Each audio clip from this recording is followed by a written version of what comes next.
The scream of metal tearing through ice cut through the blizzard like a death knell. Cora Hastings pressed her face against the frosted window of her cabin, her breath fogging the glass as she watched the semi-truck jackknife across the highway 300 yards away. The vehicle flipped once, twice, then slammed onto its side in an explosion of snow and debris. For a moment, everything went silent except for the howling wind that shook her small Montana refuge to its foundation. She should have stayed inside. Any sane person would have. But Cora had stopped being sane the day she ran from her pack 5 years ago, and she damn sure wasn't going to start now. Welcome to the story of how a discarded Omega became the most feared queen in shifter history. This is the tale of Cora Hastings, the woman they laughed at, the wolf they threw away, the soul they broke. And this is how she made every single one of them kneel. If you're watching from anywhere in the world, drop your city in the comments below. Hit that like button and stay until the very end, because what happens next will shake you to your core. The wind hit Cora like a freight train the moment she stepped outside. 20 below zero, maybe colder. The kind of cold that turned spit to ice before it hit the ground and made every breath feel like swallowing glass. She pulled her parka tighter, the fur-lined hood doing little against the Montana winter that had buried the landscape in white death for 3 days straight. Her boots crunched through 2 feet of powder as she made her way toward the overturned truck. The blizzard had transformed the world into a whiteout. She could barely see 10 feet ahead, but she'd grown up in these mountains. She knew how to move through them, how to survive when everything else died. The wildlife rescue station she'd built with her own hands stood behind her, a squat log structure that had become her entire world. No neighbors for 40 miles. No pack, no family. Just her, the animals she saved, and the ghost that haunted her sleep. Exactly how she wanted it. Stupid, she muttered to herself, fighting through a snowdrift. Stupid, stupid, stupid. But even as she said it, she kept moving, because that was who Cora Hastings was. The woman who ran toward disaster when everyone else ran away. The same instinct that had gotten her cast out of her pack. The same bleeding heart that had nearly gotten her killed a dozen times over.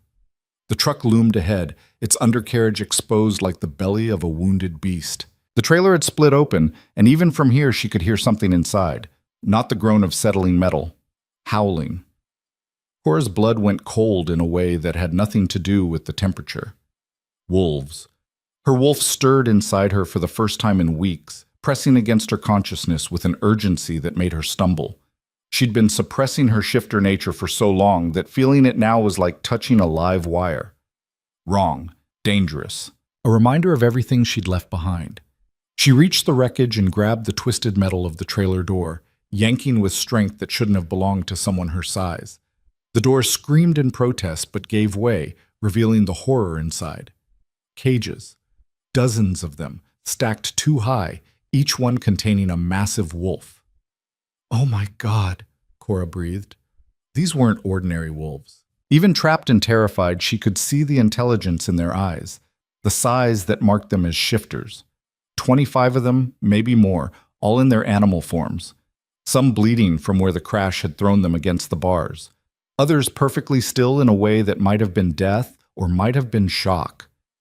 And the smell, silver, acrid and burning, the scent of the one metal that could hurt their kind. Each wolf wore a thick collar around its neck, crude and industrial, suppressing their ability to shift back to human form. What the hell is this? Cora's voice cracked. She'd heard rumors, whispers in the shifter underground about trafficking operations, about wolves being captured and sold to the highest bidder. Fight rings. Experiments. Slavery dressed up in contracts and corporate paperwork. But seeing it in front of her, feeling the pain radiating from these caged creatures, it made her stomach turn. One of the wolves, a massive black beast with eyes like molten silver, locked its gaze on her. Even wounded, even trapped, there was something in that stare that made Cora's wolf whimper and press low. Power. Authority. The kind of presence that made you want to bare your throat and submit before your conscious mind even registered the threat. She looked away before she did something stupid like actually submit to a caged animal. Okay, she said, more to herself than to them. Okay, think. You can't leave them here. The storm's getting worse. They'll freeze to death and you'll have 25 dead shifters on your conscience. Not that anyone would miss them. Not that anyone would even know. The thought came unbidden and bitter. Because that was the truth of their world, wasn't it? Shifters who disappeared did so quietly. Pax looked the other way. The human authorities knew better than to ask questions. And people like Cora, Omega wolves with no family, no status, no power, they vanished all the time and nobody gave a damn. She grabbed the first cage, testing its weight. Heavy, but manageable. The wolf inside, a gray female with amber eyes, snarled, snapping at the bars. Yeah, I'm not thrilled about this either, Cora muttered. It took her 4 trips to get the first 5 cages from the wreckage to her barn. Her muscles screamed in protest, her lungs burning from the cold and exertion. The wind tried to knock her down with every step, the snow already covering her tracks as fast as she made them. Halfway through the 6th cage, her grip slipped. She went down hard, the metal corner of the cage slamming into her ribs with enough force to crack bone. Pain exploded through her side, white-hot and blinding. She lay there in the snow, gasping, waiting for her shifter healing to kick in and dull the agony to something manageable. The wolf in the cage, a russet male with scars across his muzzle, watched her with what might have been concern or might have been hunger. Hard to tell with the blood loss making her vision swim. Get up, she told herself. Get up, Cora. They're dying. She got up. By the time she dragged the last cage into the barn, her entire body was numb. Not just from the cold, but from exhaustion so complete that her hand shook too badly to close the barn door. She managed it eventually, shutting out the blizzard and plunging the space into relative quiet. 25 pairs of eyes watched her from their cages. 25 wolves, all of them bigger and stronger than her even in their weakened state. All of them with those silver collars burning into their necks, keeping them trapped in forms that couldn't speak, couldn't plead, couldn't do anything but watch as she collapsed against a hay bale and tried to remember how to breathe. I'm an idiot, Cora said to the barn at large. You know that, right? Complete idiot. The black wolf, the one with the silver eyes, made a sound low in its throat. Not quite a growl, not quite a whine. Something in between that raised the hair on the back of her neck. She forced herself to stand, to move to the workbench where she kept her veterinary supplies. Most of it was meant for the foxes and deer she rehabilitated, but she had heavy-duty bolt cutters somewhere. If she could get those collars off. The barn door exploded inward. Cora spun, her hand going to the hunting knife at her belt. A pathetic defense against what stood in the doorway, but the only one she had. 3 men in tactical gear, assault rifles raised, faces hidden behind masks and goggles. The lead one swept the barn with his weapon, the laser sight painting red dots across the caged wolves before settling on Cora's chest. Step away from the merchandise, he said, his voice distorted by a communications device. Merchandise. The word hit Cora like a slap. These weren't people to them, not even animals, just products. Inventory. Things to be bought and sold and used up until there was nothing left. These are living beings, Cora said, surprised by how steady her voice came out. You can't just... Lady, I don't give a shit what you think they are. The man took a step forward. That truck was transporting military assets under federal contract. You're interfering with government property. Government property, Cora repeated. Her laugh came out harsh and broken. You're trafficking shifters and calling it government work? Last warning, step away. The black wolf's growl filled the barn, low and resonant and absolutely terrifying. The kind of sound that vibrated in your bones and made your hindbrain scream at you to run. The other wolves joined in, a chorus of rage that made the men hesitate despite their weapons. Cora made her choice. She'd been making the same choice her whole life, really. The choice that had gotten her exiled from her pack, that had left her alone and hunted and barely surviving in the Montana wilderness. The choice to protect those who couldn't protect themselves, even when it cost her everything. Her hand closed around the bolt cutters. No, she said simply. Then she moved. The first collar came off the black wolf in a spray of sparks and the screech of breaking metal. Cora didn't wait to see what happened next. She was already moving to the next cage, to the gray female, yanking the bolt cutters with every ounce of strength she possessed. Behind her, she heard the gunfire start.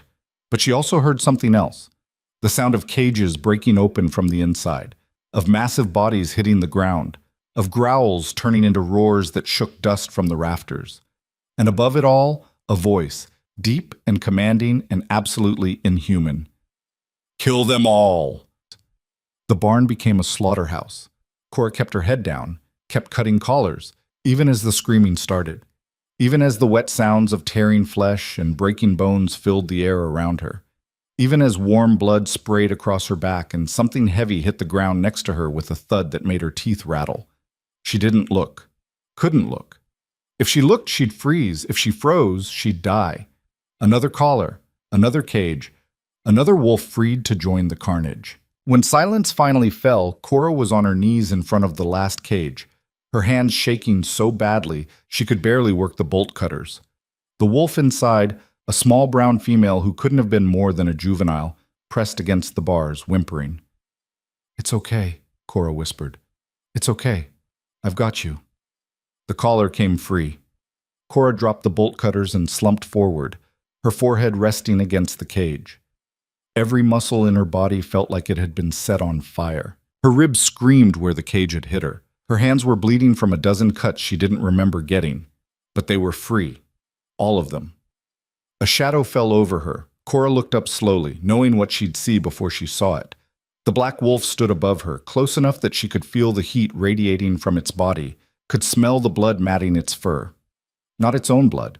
The men who'd come to reclaim their merchandise were scattered across the barn floor in pieces that would probably give Cora nightmares for the rest of her life. Up close, the wolf was even more massive than she'd realized. It stood nearly 5 feet at the shoulder, its frame packed with muscle that spoke of power and violence. Those silver eyes studied her with an intensity that made her wolf curl up small and terrified inside her mind. She should run. Every instinct screamed at her to run. She stayed perfectly still instead, meeting that ancient gaze despite every fiber of her being telling her to look away, to submit, to show throat. "You're welcome," Cora said quietly. The wolf's lips pulled back, revealing teeth that could snap her spine like kindling. For a moment she thought it might actually kill her, just another mess to be cleaned up, another witness to be eliminated. Then it did something that shocked her more than violence would have. It lowered its head and pressed its muzzle against her shoulder in a gesture that was almost gentle. The contact sent a jolt through Cora's entire body, electricity arcing along her nerves in a way that had nothing to do with fear and everything to do with something she didn't want to acknowledge. Her wolf rose up suddenly, slamming against her consciousness with desperate intensity, and for the first time in 5 years, Cora felt the bond try to snap into place. "Mate, no." She scrambled backward, putting distance between herself and the wolf, her heart hammering so hard she thought it might actually break through her ribs. "No," she said aloud. "No, no, no, not happening, not a chance." The wolf watched her retreat with what might have been amusement in those silver eyes. Then, slowly, deliberately, it began to change. The shift was wrong. Cora had seen hundreds of shifts in her life, smooth transitions from wolf to human that took seconds at most. This was nothing like that. This was painful, the wolf's body fighting against silver poisoning and exhaustion and injuries that should have been fatal. But when it was done, when the last of the fur receded and the bones settled into their human configuration, Cora found herself staring at a man who looked like he'd been carved from violence itself.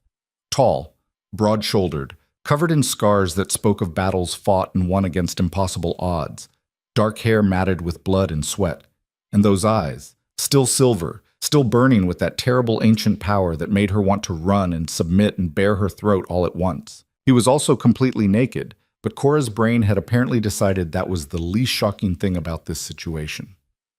"You have 3 seconds to explain," he said, his voice rough from disuse but carrying absolute authority, "why I shouldn't kill you where you stand." Cora's laugh came out slightly hysterical. "I just saved your life." "You freed me from a cage I allowed myself to be put in. There's a difference." He took a step toward her, and Cora was suddenly painfully aware of how small the barn had become. "Who sent you? The Silver Pines Pack, the Council, one of the Southern Territories trying to make a play?" "I don't know what any of that means." Cora backed up until her shoulders hit the wall. "I saw a truck crash. I found wolves in cages. I did what anyone with a soul would do." Anyone with a soul would have called the authorities. Another step. Anyone with a soul would have stayed in their warm cabin and let nature take its course. He was close enough now that she could see the flecks of gold in those silver eyes, could feel his breath on her face. You're either brave or stupid, little Omega. I haven't decided which. How about grateful? Cora shot back, fear sharpening her tongue. I saved you and your entire pack from freezing to death in a blizzard, and all I get is threats? My pack? He actually laughed, the sound sharp and bitter. Look around you, girl. These aren't my pack. Cora glanced at the other wolves, who had stayed in their animal forms, watching the exchange with varying degrees of interest and wariness. Then who are they? Prisoners, soldiers, enemies I've collected over the years who made the mistake of crossing me. His hand shot out faster than she could track, closing around her throat. Not squeezing, not yet, but the threat was clear. I am Silas Montgomery, king of the Lycan territories, and you, little Omega, have just made the biggest mistake of your short, insignificant life. Cora's vision started to narrow at the edges, her wolf thrashing in panic. She should submit. Every instinct bred into her over 24 years of being an Omega screamed at her to bare her throat, to go limp, to accept whatever this alpha decided to do with her. Instead, she brought her knee up hard between his legs. Silas grunted, his grip loosening just enough for Cora to wrench free. She dove for the barn door, hitting it with her shoulder hard enough to slam it open, and ran out into the blizzard. The storm had gotten worse. Visibility was down to maybe 5 feet, the wind strong enough to nearly knock her off her feet. She didn't care. She ran anyway, her boots slipping on ice, her lungs screaming as she sucked in air so cold it felt like drowning. Behind her, she heard them coming. Not just Silas. All of them. 25 wolves hunting her through the storm, and she had nowhere to go, nowhere to hide. Nothing but open snow and mountains that would kill her just as surely as they would. Cora's foot caught on something buried under the snow. She went down hard, skidding across ice, and when she tried to get up, her ankle gave out with a pain that made stars explode across her vision. Sprained, maybe broken, definitely not going to hold her weight. The wolves circled her, shadows in the white, their eyes reflecting what little light penetrated the blizzard. Cora dragged herself backward through the snow until her back hit something solid, a boulder maybe, or a fallen tree. She pulled her knife again, knowing how useless it was, but needing to feel something solid in her hand. Come on then, she screamed at them. Come on! You want to kill me? Do it! I'm right here. The black wolf, Silas, stepped out of the circle, moving with a predator's grace despite the wounds he'd sustained. He shifted as he walked, the transition smooth this time, and by the time he reached her, he was human again. Still naked, still terrifying, still looking at her like she was a problem he needed to solve. You really are stupid, he said, crouching down to her level. Running from a king, attacking me, thinking you could escape. He reached out and Cora flinched, but he only brushed snow from her hair with surprising gentleness. Or maybe you're exactly what I thought. Brave. I'm not your enemy, Cora managed through chattering teeth. I didn't know who you were. I just wanted to help. I know. Silas studied her face like he was memorizing it. I can smell the truth on you, little Omega. You really did save us out of the goodness of your heart. He leaned in closer, his nose nearly touching hers. But that doesn't change what you are. And what's that? Mine. The word hung in the air between them, heavy with implications Cora didn't want to examine. Her wolf surged up again, and this time Cora couldn't push her back down. The bond tried to snap into place again. That terrible recognition that she'd spent 5 years running from, that had destroyed her life once already. No, she whispered. Yes. Silas's hand cupped her face, his thumb brushing across her cheekbone. Do you feel it? The pull? The recognition? His eyes had started to glow, that silver light intensifying until it was nearly blinding. You're my mate, Cora Hastings, my fated mate, and now that I've found you, I'm never letting you go. Cora's world tilted sideways. This couldn't be happening. Not again. Not after everything she'd sacrificed to escape the bonds of pack and fate and destiny. I don't want this, she said, hating how weak her voice sounded. I know. Silas scooped her up in his arms like she weighed nothing, cradling her against his bare chest despite the freezing temperature. But that doesn't matter. Not anymore. He carried her back toward the cabin while his wolves followed, and Cora was too exhausted, too cold, too overwhelmed to fight. She let her head rest against his shoulder and tried not to think about what morning would bring. Tried not to think about the fact that she'd just saved the most dangerous shifter in North America. Tried not to think about the mate bond trying to sink its claws into her heart. Tried not to think about how, for the first time in 5 years, she didn't feel quite so alone. The storm raged around them, but inside the circle of Silas's arms, Cora felt almost warm, almost safe, almost like she'd finally come home. And that terrified her more than anything else that had happened tonight, because Cora Hastings knew better than anyone, home was just another word for a cage.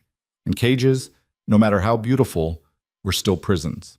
She'd escaped one pack already. She had a sinking feeling that escaping a Lycan king would be impossible, but she'd try anyway, because that was who she was. The woman who fought even when fighting was futile. The Omega who ran even when running meant death. The soul who chose freedom over safety every single time, even if it killed her, especially if it killed her. The barn door closed behind them, shutting out the storm, but not the reality of what came next. 25 wolves, 1 Omega, and a fated mate bond that threatened to destroy everything Cora had built. The night was far from over, and something told Cora that before dawn broke, her entire world would change forever. She just didn't know yet whether that change would save her or damn her. Time would tell. And in the Montana wilderness, time had a way of running out when you needed it most. The warmth of the cabin hit Cora like a physical force after the brutal cold of the storm. Silas set her down on the worn couch near the wood stove, his hands lingering on her shoulders for a moment longer than necessary before he stepped back. The other wolves had filed in behind them, shifting back to human form one by one. And suddenly, Cora's small sanctuary was filled with 25 naked strangers who looked at her with varying degrees of suspicion, curiosity, and hostility. She grabbed the stack of blankets from the storage chest and started throwing them at the nearest bodies, not making eye contact with anyone. Her ankle throbbed where she'd twisted it, and her ribs still screamed from where the cage had slammed into them hours ago. Every breath hurt. Every movement sent fresh waves of pain through her system, but she stayed on her feet because sitting down felt like surrender. "Someone want to tell me what the hell is going on?" demanded a tall man with copper hair and scars across his chest. His voice carried the rasp of someone who'd spent too long screaming. One minute we're being transported to a black site. The next some Omega is cutting our collars off, while Montgomery gives the order to paint the walls with our guards. "Marcus." Silas's voice cut through the murmur of voices like a blade. "Sit down. Shut up. I'll explain when I'm ready." Marcus sat.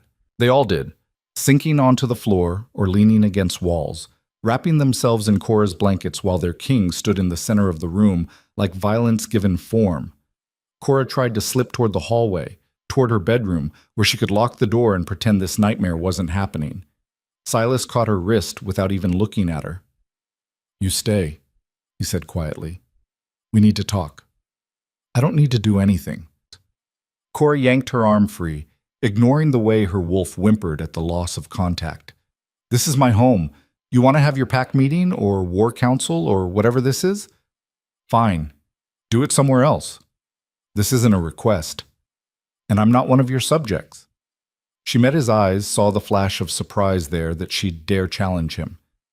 "You said it yourself. I'm just some stupid Omega who made a mistake. So let me go hide in my room and lick my wounds, and you can figure out your next move without me." Silas studied her for a long moment, his expression unreadable. Then, to her shock, he smiled. It wasn't a nice smile. It was the smile of a predator who'd just found something interesting to play with. "You really don't know who I am, do you? You told me. Silas Montgomery, Lycan King, big scary alpha who threatens helpless women." Cora crossed her arms despite the pain in her ribs. "Missing anything?" "Just the part where helpless women don't talk back to me." He moved closer, invading her space deliberately. "The part where questioning my authority gets you exiled at best, executed at worst. The part where every shifter in North America knows my reputation and acts accordingly." "Well, I'm not from North America originally," Cora lied smoothly, "so your reputation doesn't mean shit to me." Behind Silas, several of the wolves made sounds that might have been shocked laughter or might have been horror. A woman with ice-blue eyes and white blonde hair leaned forward, her attention fixed on Cora with laser intensity. "She's lying," the woman said flatly. "I can smell it on her. She knows exactly who you are, Montgomery. She's just too stubborn or too stupid to care." Cora's stomach dropped. She'd forgotten about enhanced shifter senses. Forgotten that these weren't just any wolves, but clearly soldiers or warriors who'd been trained to detect deception. Interesting. Silas tilted his head, studying Cora like she was a puzzle he needed to solve. "So you do know who I am. You knew when you freed me, knew when you ran, knew when you attacked me." His hand came up to cup her jaw, forcing her to meet his gaze. "And you did it anyway. Why?" "Because you were dying," Cora said, the truth spilling out before she could stop it. "All of you. I could feel it. The silver poisoning, the cold, the injuries. You wouldn't have lasted another hour in that storm." She jerked her chin free of his grip. "I don't care if you're a king or a psychopath or the devil himself. I wasn't going to let you die in cages like animals." Silence fell over the room, thick and heavy. Then Marcus laughed, the sound harsh and disbelieving. "She really is insane. Montgomery, where did you find this one?" "I didn't." Silas hadn't taken his eyes off Cora. "She found me." "And what are you going to do with her?" asked the blonde woman. "We can't just leave her here. She's seen too much, knows too much. She's a liability." "Vera has a point," added another wolf, this one dark-skinned with eyes like chips of amber. "The people who took us, they're not going to stop looking. And when they find this place, they'll find her. She's a witness. They'll kill her to cover their tracks." Cora's blood went cold. She'd been so focused on surviving the immediate crisis that she hadn't thought about what came after. About the men in tactical gear who'd called the wolves merchandise and government property.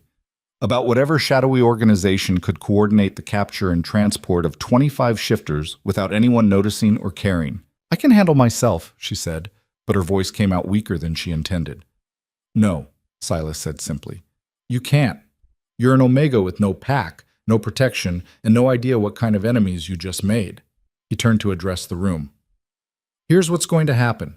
We stay here until the storm clears. We treat our wounded, gather our strength, and figure out who orchestrated this little trafficking operation."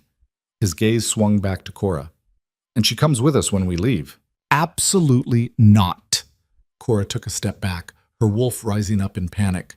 "I'm not going anywhere with you people. This is my home, my life. You don't get to just—" "Your life ended the moment you cut those collars," Silas interrupted. "You're marked now. Every enemy I have will be looking for you. Every organization that profits from shifter trafficking will want you dead for interfering with their operation. You stay here, you die. Probably slowly, definitely painfully. Then I'll run. I've done it before." "Where?" Vera challenged, her ice-blue eyes cold. "Where exactly do you think you can run that we won't find you? That they won't find you?" She stood, the blanket falling away to reveal a body covered in scars that spoke of battles survived against impossible odds. "You freed the Lycan king, little Omega. That makes you interesting, valuable, a target. And targets don't get to hide." Cora wanted to scream, wanted to rage against the unfairness of it all. She'd been trying to help, had risked her life to save theirs, and now they were telling her she had no choice but to abandon everything she'd built? "I need air," she muttered, limping toward the door. Silas caught her elbow. "You go out there. You freeze to death. Maybe that's better than the alternative." She shook him off and grabbed her parka from the hook, ignoring the spike of pain in her ribs. "Don't follow me." She made it 3 steps outside before the cold stole her breath. The blizzard had intensified, the wind strong enough to physically push her backward. But Cora kept moving, kept putting distance between herself and the cabin, between herself and the impossible choice they were forcing on her. The barn loomed ahead, dark and silent, except for the wind howling through gaps in the wood. Cora slipped inside, closing the door against the storm, and leaned against it as her legs finally gave out. She'd escaped the Silver Pines pack 5 years ago, by sheer luck and determination. Had built this life from nothing, the cabin, the rescue station, the carefully constructed isolation that kept her safe from pack politics and mate bonds and all the ways her wolf nature had tried to destroy her. And now, in one night, it was all falling apart. I thought I told you not to follow me, Cora said, without looking up. You did. Silas's voice came from somewhere to her left. I don't take orders well. Clearly. She finally raised her head, finding him leaning against one of the empty cages, now fully dressed in clothes he must have taken from her storage. They were too small for his frame, the shirt stretching across his shoulders, but at least he was covered. What do you want? To understand you. He moved closer, his footsteps silent despite the concrete floor. You're terrified of me. I can smell it, but you don't submit, don't back down. Don't show throat even when every instinct you have is screaming at you to do exactly that. He crouched down in front of her, bringing his eyes level with hers. Why? Because submission gets you killed, Cora said flatly. Maybe not right away. Maybe it takes years, but eventually, when you've given away every piece of yourself, when you've bent and broken and shaped yourself into what they need you to be, eventually they destroy you anyway. Understanding flickered across Silas's face. You were part of a pack. They hurt you. They did what packs do to Omegas who don't know their place. Cora's laugh came out bitter and broken. I was 17 when I presented. Sweet, obedient, everything an Omega should be. And then I made the mistake of falling in love with the Alpha heir. Let me guess, Silas said quietly. He used you, promised you forever, then threw you away when someone more useful came along. Close. Cora met his eyes, letting him see the old pain there. He loved me, really loved me. But love doesn't matter when politics and power are on the line. His father arranged a marriage to the daughter of a neighboring pack. Declan, that was his name. He tried to fight it, tried to choose me. She closed her eyes, the memory sharp enough to cut. So they beat him until he submitted, made him watch while they… She couldn't finish, didn't need to. The silence said enough. And then they exiled you, Silas finished. Told me if I ever came back they'd kill me. That I was a stain on pack honor. A temptation that needed to be removed. Cora opened her eyes, unsurprised to find them wet. I've been running ever since. 5 years of hiding, of suppressing my wolf, of building a life where I don't need anyone and no one needs me. Silas was quiet for a long moment, his silver eyes studying her face with an intensity that made her want to squirm. Then he did something that shocked her. He reached out and gently wiped away the tear tracking down her cheek. The mate bond, he said softly. You felt it snap into place. That's why you ran. Why you're so afraid. I'm not afraid of you. No. You're afraid of what I represent. Connection, belonging, the possibility that someone might actually choose you and mean it. His thumb brushed across her cheekbone. I terrify you because you want this bond as much as you fear it. Cora jerked her head away from his touch. Don't presume to know what I want. I don't have to presume. I can feel it. Silas tapped his chest, right over his heart. The bond doesn't lie, Cora. And right now, it's screaming at me to protect you, to claim you, to never let you out of my sight again. Then fight it. She pushed to her feet, ignoring the protest from her ankle. I didn't ask for this. Didn't want it. I'm not going to be some prize you won because fate decided we should be together. Good. Silas stood as well, towering over her. Because I don't want a prize. I want a partner. Someone strong enough to stand beside me, not behind me. He caught her chin, forcing her to meet his gaze. And whether you like it or not, you're already involved in something much bigger than your little refuge here. The organization that captured us. They're part of a network that's been trafficking shifters for decades. Military contractors, pharmaceutical companies, fight rings. They take our kind and use us up until there's nothing left. And you're going to stop them, Cora said flatly. I'm going to burn them to the ground. His eyes flashed silver. But I need information first. Need to know who's funding them, who's protecting them, how deep this goes. He released her chin. That's why we were in those cages. My wolves and I let ourselves be captured so we could infiltrate the operation from the inside. Cora stared at him. You let yourself be collared with silver? Trapped in cages? Transported like animals? Information is worth any price. Silas's expression hardened. I've spent 3 years tracking this network. 3 years watching shifters disappear while the council sits on their hands and the packs look the other way. This was my chance to see the operation firsthand, to get close enough to the people in charge to take them apart piece by piece. and then I ruined it by freeing you." "You saved 25 lives," he corrected. "The mission was already compromised. We would have been killed at whatever facility they were taking us to. I could smell it on the guards, fear and anticipation. They knew what was waiting for us." He moved to the barn window, staring out at the storm. "You didn't ruin anything. You gave us a fighting chance." Cora didn't know what to say to that. Didn't know how to process the fact that this terrifying Alpha King had deliberately put himself and his wolves in mortal danger for information. That he'd endured silver poisoning and torture and the very real possibility of death because he cared about shifters he'd never met. "Why?" she asked quietly. "Why do you care? You're a king. You have territories, subjects, power. What do random trafficked wolves matter to you?" Silas turned to face her, and for the first time she saw something in his expression that looked almost like pain. "Because I was one of them," he said simply. 20 years ago, before I was king, before I had power or status or anything except rage and a will to survive. I was merchandise too." The confession hung in the air between them.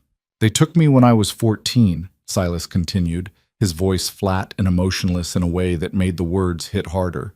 "Ripped me away from my family, threw me in a cage and sold me to a fight ring in the South. Spent 4 years learning how to kill or be killed for the entertainment of humans and shifters who paid to watch children tear each other apart. How did you escape?" "I didn't." His smile was sharp enough to cut. "I won. Every fight, every challenge, every attempt to break me. And when I'd killed everyone they threw at me, when I'd proven myself too valuable to waste in the ring, they sold me to someone worse." He moved back toward her, each step deliberate. "A pharmaceutical company that wanted to study shifter genetics. See what made us different, what made us strong." Cora's stomach turned. "They experimented on you. For 3 years. Tested our healing, our strength, our ability to shift under various conditions. Silver poisoning, starvation, isolation."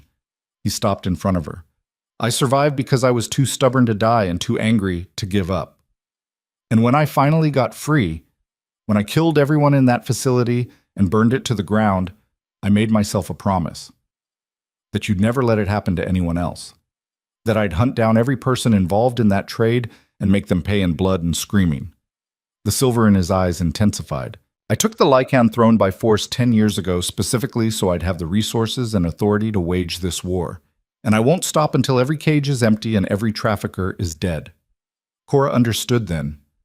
Understood the scars she'd seen on his body, the violence that radiated from him like heat, the absolute conviction in his voice when he talked about burning the network to the ground. This wasn't just a mission for him. It was vengeance, justice, the kind of single-minded purpose that could drive someone to let themselves be captured and collared just for a chance to strike back. "The wolves in those cages," she said slowly, "they're not your pack. They're volunteers, all of them." Silas's expression softened slightly.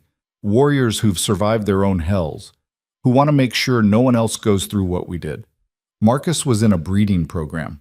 Vera survived 6 years in a combat testing facility. Every single one of them has reasons to hate the traffickers as much as I do. And you're their king. I'm their weapon." He reached out, tucking a strand of hair behind her ear in a gesture that was almost tender. "Which brings us back to you." "I told you I'm not—" "You're coming with us," Silas interrupted. "Not because I'm ordering you, not because of the mate bond, but because you have skills we need." At her confused look, he gestured around the barn. "This is a wildlife rescue operation. You've got medical supplies, rehabilitation equipment, experience treating injured animals. We're going to need all of that if we're going to keep saving trafficked shifters." Cora blinked. "You want me to be your medic?" "I want you to help us build something better than cages and laboratories. A place where rescued shifters can heal, recover, learn to trust again." His hand cupped her face. "I want you to do what you do here. Save lives, but on a scale that actually matters." "That's not fair," Cora whispered. "You can't just—" "I'm not asking you to accept the mate bond. Not asking you to submit or follow or do anything except what you're already doing." His thumb brushed across her lower lip. "I'm offering you a choice, Cora. Come with us and help save others like yourself. Or stay here and wait for the traffickers to find you. That's not a choice. That's an ultimatum. No, an ultimatum would be me throwing you over my shoulder and carrying you out of here whether you agree or not. He leaned in close, his breath warm against her ear. This is me giving you the respect of making your own decision. Take your time. Think it through. But know that when dawn comes and the storm clears, we're leaving. And I'd really prefer you came willingly. Then he was gone, slipping out the barn door and back into the storm, leaving Cora alone with her thoughts and the weight of an impossible decision. She slid down the wall until she was sitting on the cold concrete, her mind racing. Everything Silas had said made terrible sense. The traffickers would come looking for their lost merchandise. They'd find her cabin eventually, find evidence that someone had freed the wolves, and then they'd make her disappear, just like they'd disappeared countless others. But going with Silas meant accepting the mate bond, accepting a connection she'd spent 5 years running from, accepting that her carefully constructed isolation was over.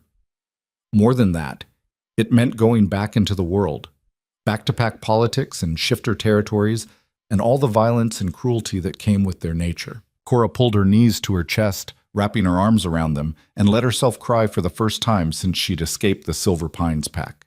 She cried for the girl she'd been at 17, full of hope and love and stupid dreams. She cried for the woman she'd become, broken and scarred and so tired of running.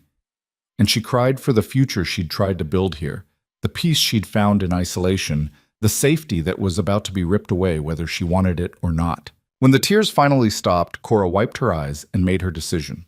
She'd go with them. Not because Silas demanded it, not because the mate bond pulled at her with increasing intensity, but because he was right. She could help, could use her skills to save others, could maybe, possibly, find some kind of purpose beyond just surviving. And if that meant facing her fears, confronting her past, and learning to trust again? Well, she'd survived worse. Cora pushed to her feet and made her way back to the cabin, the storm starting to ease as the worst of the blizzard moved past. Dawn was still hours away, but the sky had begun to lighten slightly, that pre-dawn glow that promised morning would come eventually.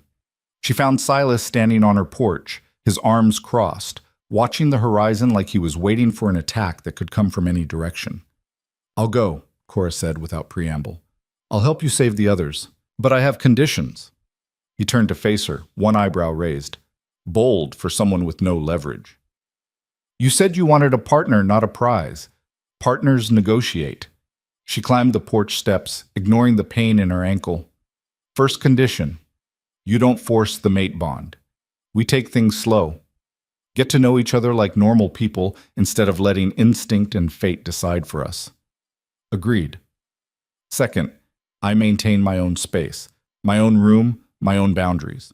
You don't get to claim me just because we're working together." "Agreed." "Third, if I decide this isn't working, if I want to leave, you let me go. No hunting, no tracking, no forcing me to stay." Silas was quiet for a long moment, his silver eyes searching her face. Then he nodded slowly. "Agreed. But know that I'll spend every day between now and then proving to you that leaving would be a mistake." "You can try."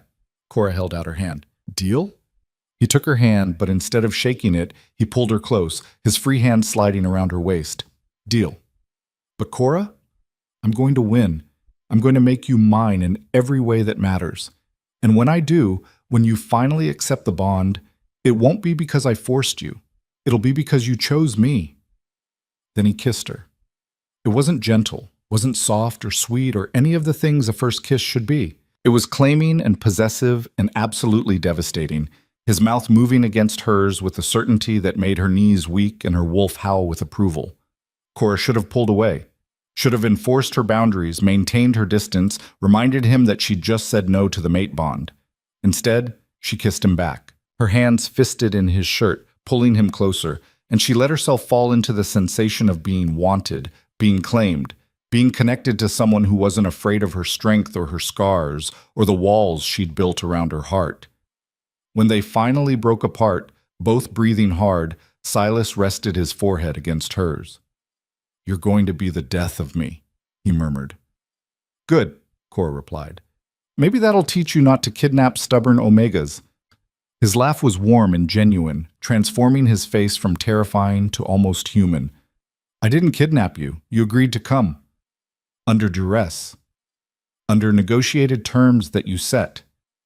He kissed her again, softer this time. Thank you. For agreeing. For trusting me enough to try. Cora wanted to tell him she didn't trust him, that this was purely practical, that she was only doing this to survive. But that would have been a lie, and they'd both know it. So instead she just nodded and stepped back, putting distance between them before she did something stupid like accept the mate bond right here on her porch. We should get some sleep, she said. If we're leaving at dawn, we'll need our strength. Agreed. But Cora? Silas caught her hand as she moved toward the door. What I said earlier, about you being marked, about having enemies now, that wasn't meant to scare you. It was the truth, and I need you to understand what you're walking into. I know. She squeezed his hand once, then let go. I've been running from danger my whole life, Silas. Maybe it's time I stopped running and started fighting back. His smile was fierce and proud, and full of promises she wasn't ready to hear. That's my girl. Cora went inside before she could respond to that, before her wolf could surge up and demand they accept the bond and claim him right back. She made it to her bedroom, closed the door, and collapsed on the bed, every muscle in her body screaming in protest. Tomorrow, everything would change. Tomorrow she'd leave behind the only home she'd known in 5 years. Tomorrow she'd step into a war she didn't fully understand against enemies she couldn't see. But tonight? Tonight she was still Cora Hastings, the Omega who'd built a life from nothing and survived against all odds. And that Cora was exactly who Silas Montgomery needed her to be. She just hoped she was strong enough to become her. Outside, the storm finally broke, the wind dying down to a whisper, the snow easing to scattered flurries. Dawn would come in a few hours, bringing with it the end of one chapter and the beginning of another. Cora closed her eyes and tried to sleep, knowing that rest would be precious in the days ahead, knowing that she'd made a choice that would either save her or destroy her, and knowing, deep in her bones, that there was no going back now. The Lycan king had found his mate, and she'd agreed to stand beside him. Whatever happened next would shake the shifter world to its foundations. Cora just hoped she'd survive long enough to see it. Sleep never came. Cora lay in the darkness, listening to the sounds of 25 wolves settling into her cabin like they owned it, listening to Silas's voice through the thin walls as he organized watches and discussed strategy with his warriors, listening to her own heartbeat, steady and sure despite the chaos her life had become in the span of a single night. When the first hint of dawn crept through her window, she gave up pretending and got dressed. Jeans, thermal layers, her heaviest boots. She packed light, a single backpack with clothes, her medical kit, and the photograph she kept hidden in her nightstand drawer. The only picture she had left from before. Her mother's face smiling back at her, frozen in time, forever young, forever gone. Cora tucked it into the inside pocket of her jacket and stepped out of her room. The cabin had transformed overnight. Maps covered her kitchen table, marked with symbols and notes she didn't understand. Weapons lay stacked against the wall. Guns, knives, equipment that looked military-grade and definitely illegal. The wolves had organized themselves into units, some sleeping in shifts while others stood guard at windows and doors. Vera looked up from where she was cleaning a rifle, her ice-blue eyes tracking Cora's movement across the room.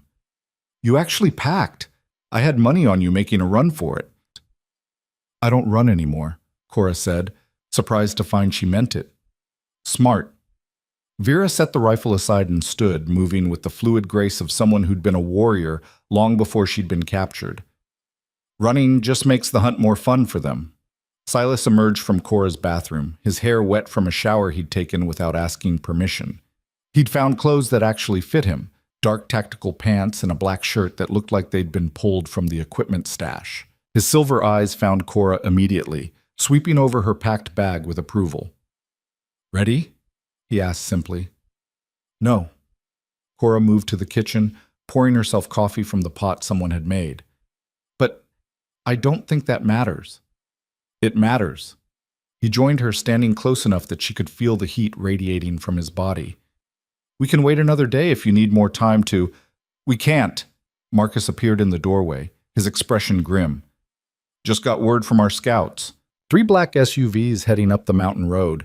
Military contractors by the look of them. They'll be here within the hour. The room exploded into controlled chaos. Warriors grabbing weapons, checking ammunition, taking defensive positions.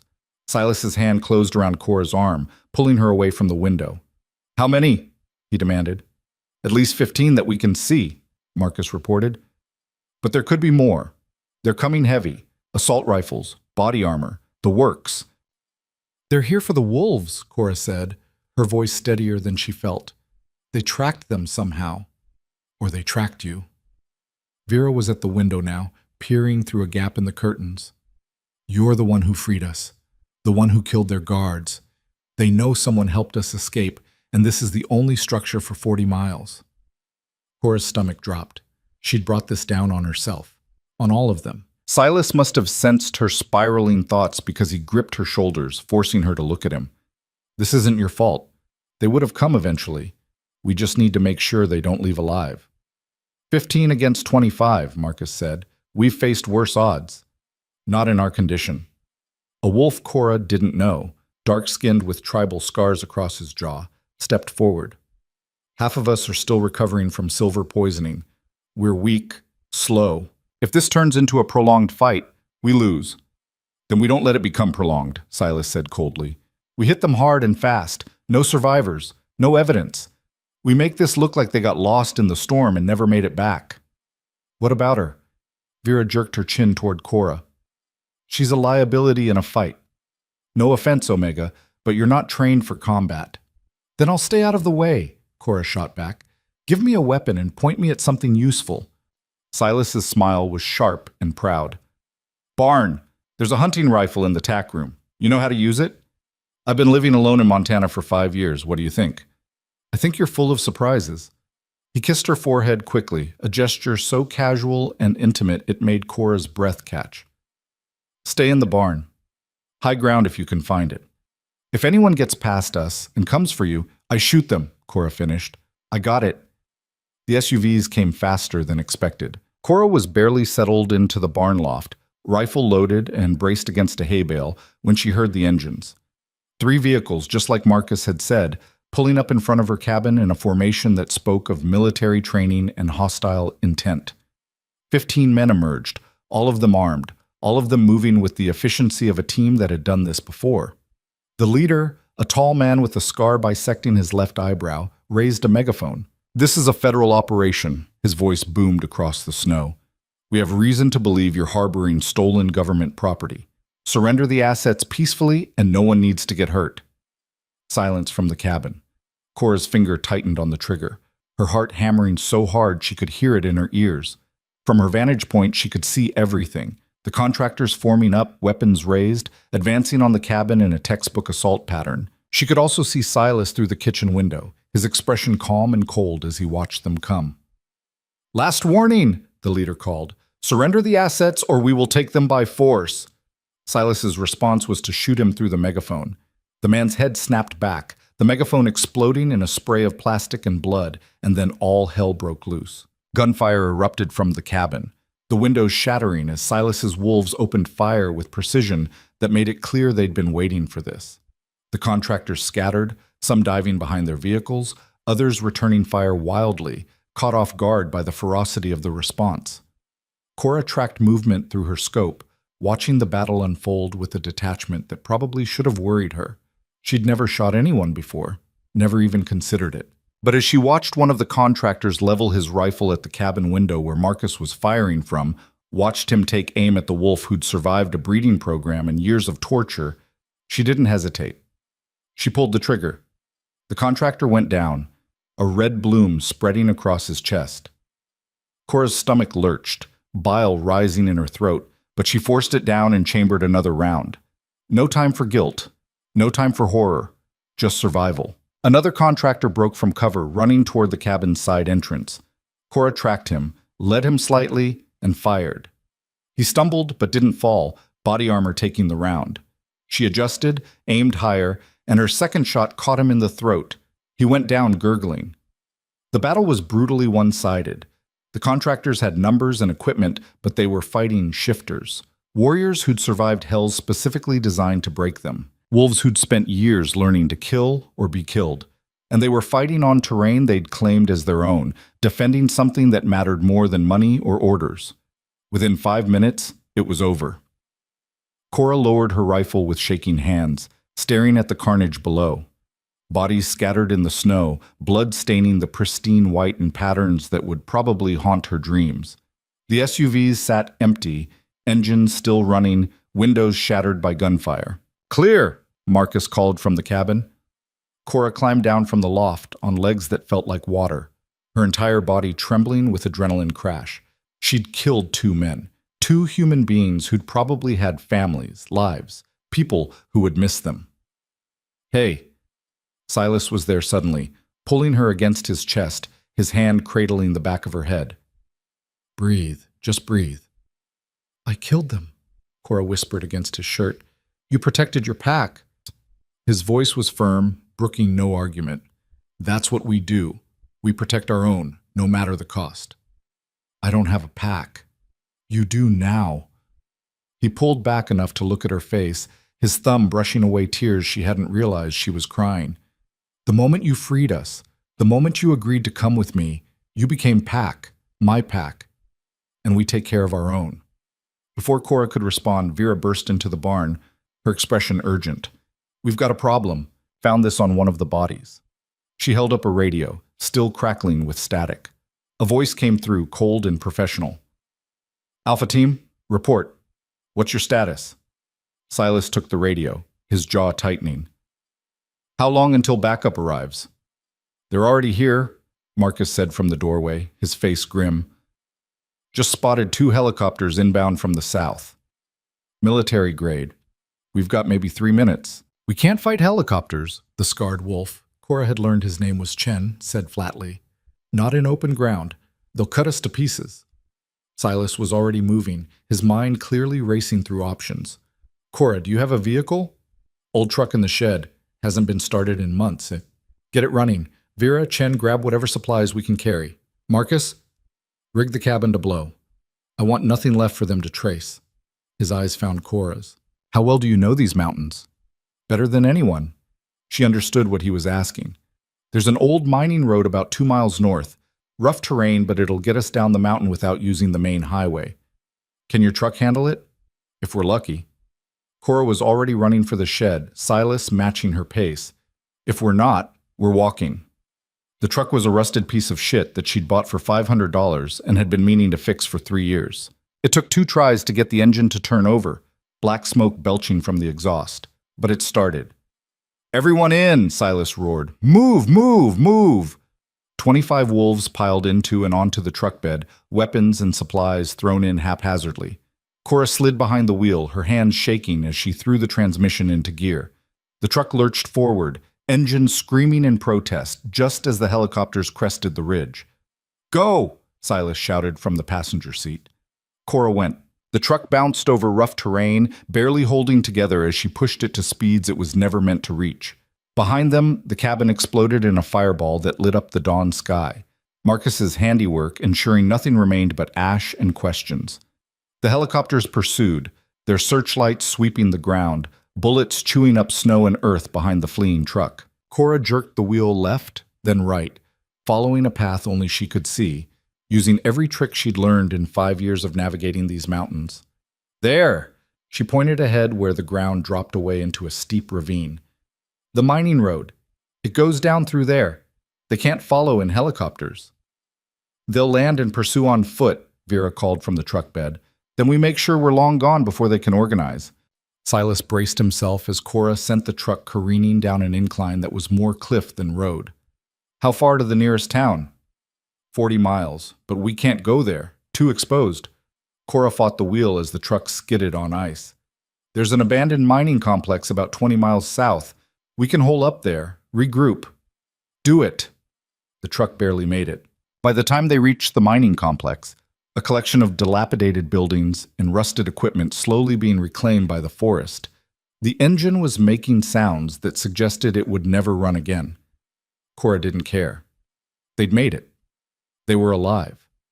She killed the engine and slumped over the wheel, exhaustion crashing over her like a physical weight. They'd escaped, barely, but at what cost? Her cabin was gone. Her life was gone. Everything she'd built, destroyed in a single morning. Out, Silas ordered his wolves. Secure the perimeter. I want eyes on all approaches. Anyone sees anything that moves, you report immediately. The wolves dispersed with military efficiency, leaving Cora alone with Silas in the cab of her dying truck. I'm sorry, he said quietly. Don't. Cora's voice came out harsh. Don't apologize for something that's not your fault. It is my fault. His hand found hers on the steering wheel. I brought this down on you. My war. My enemies. You'd still have your home if I'd left you to die in those cages?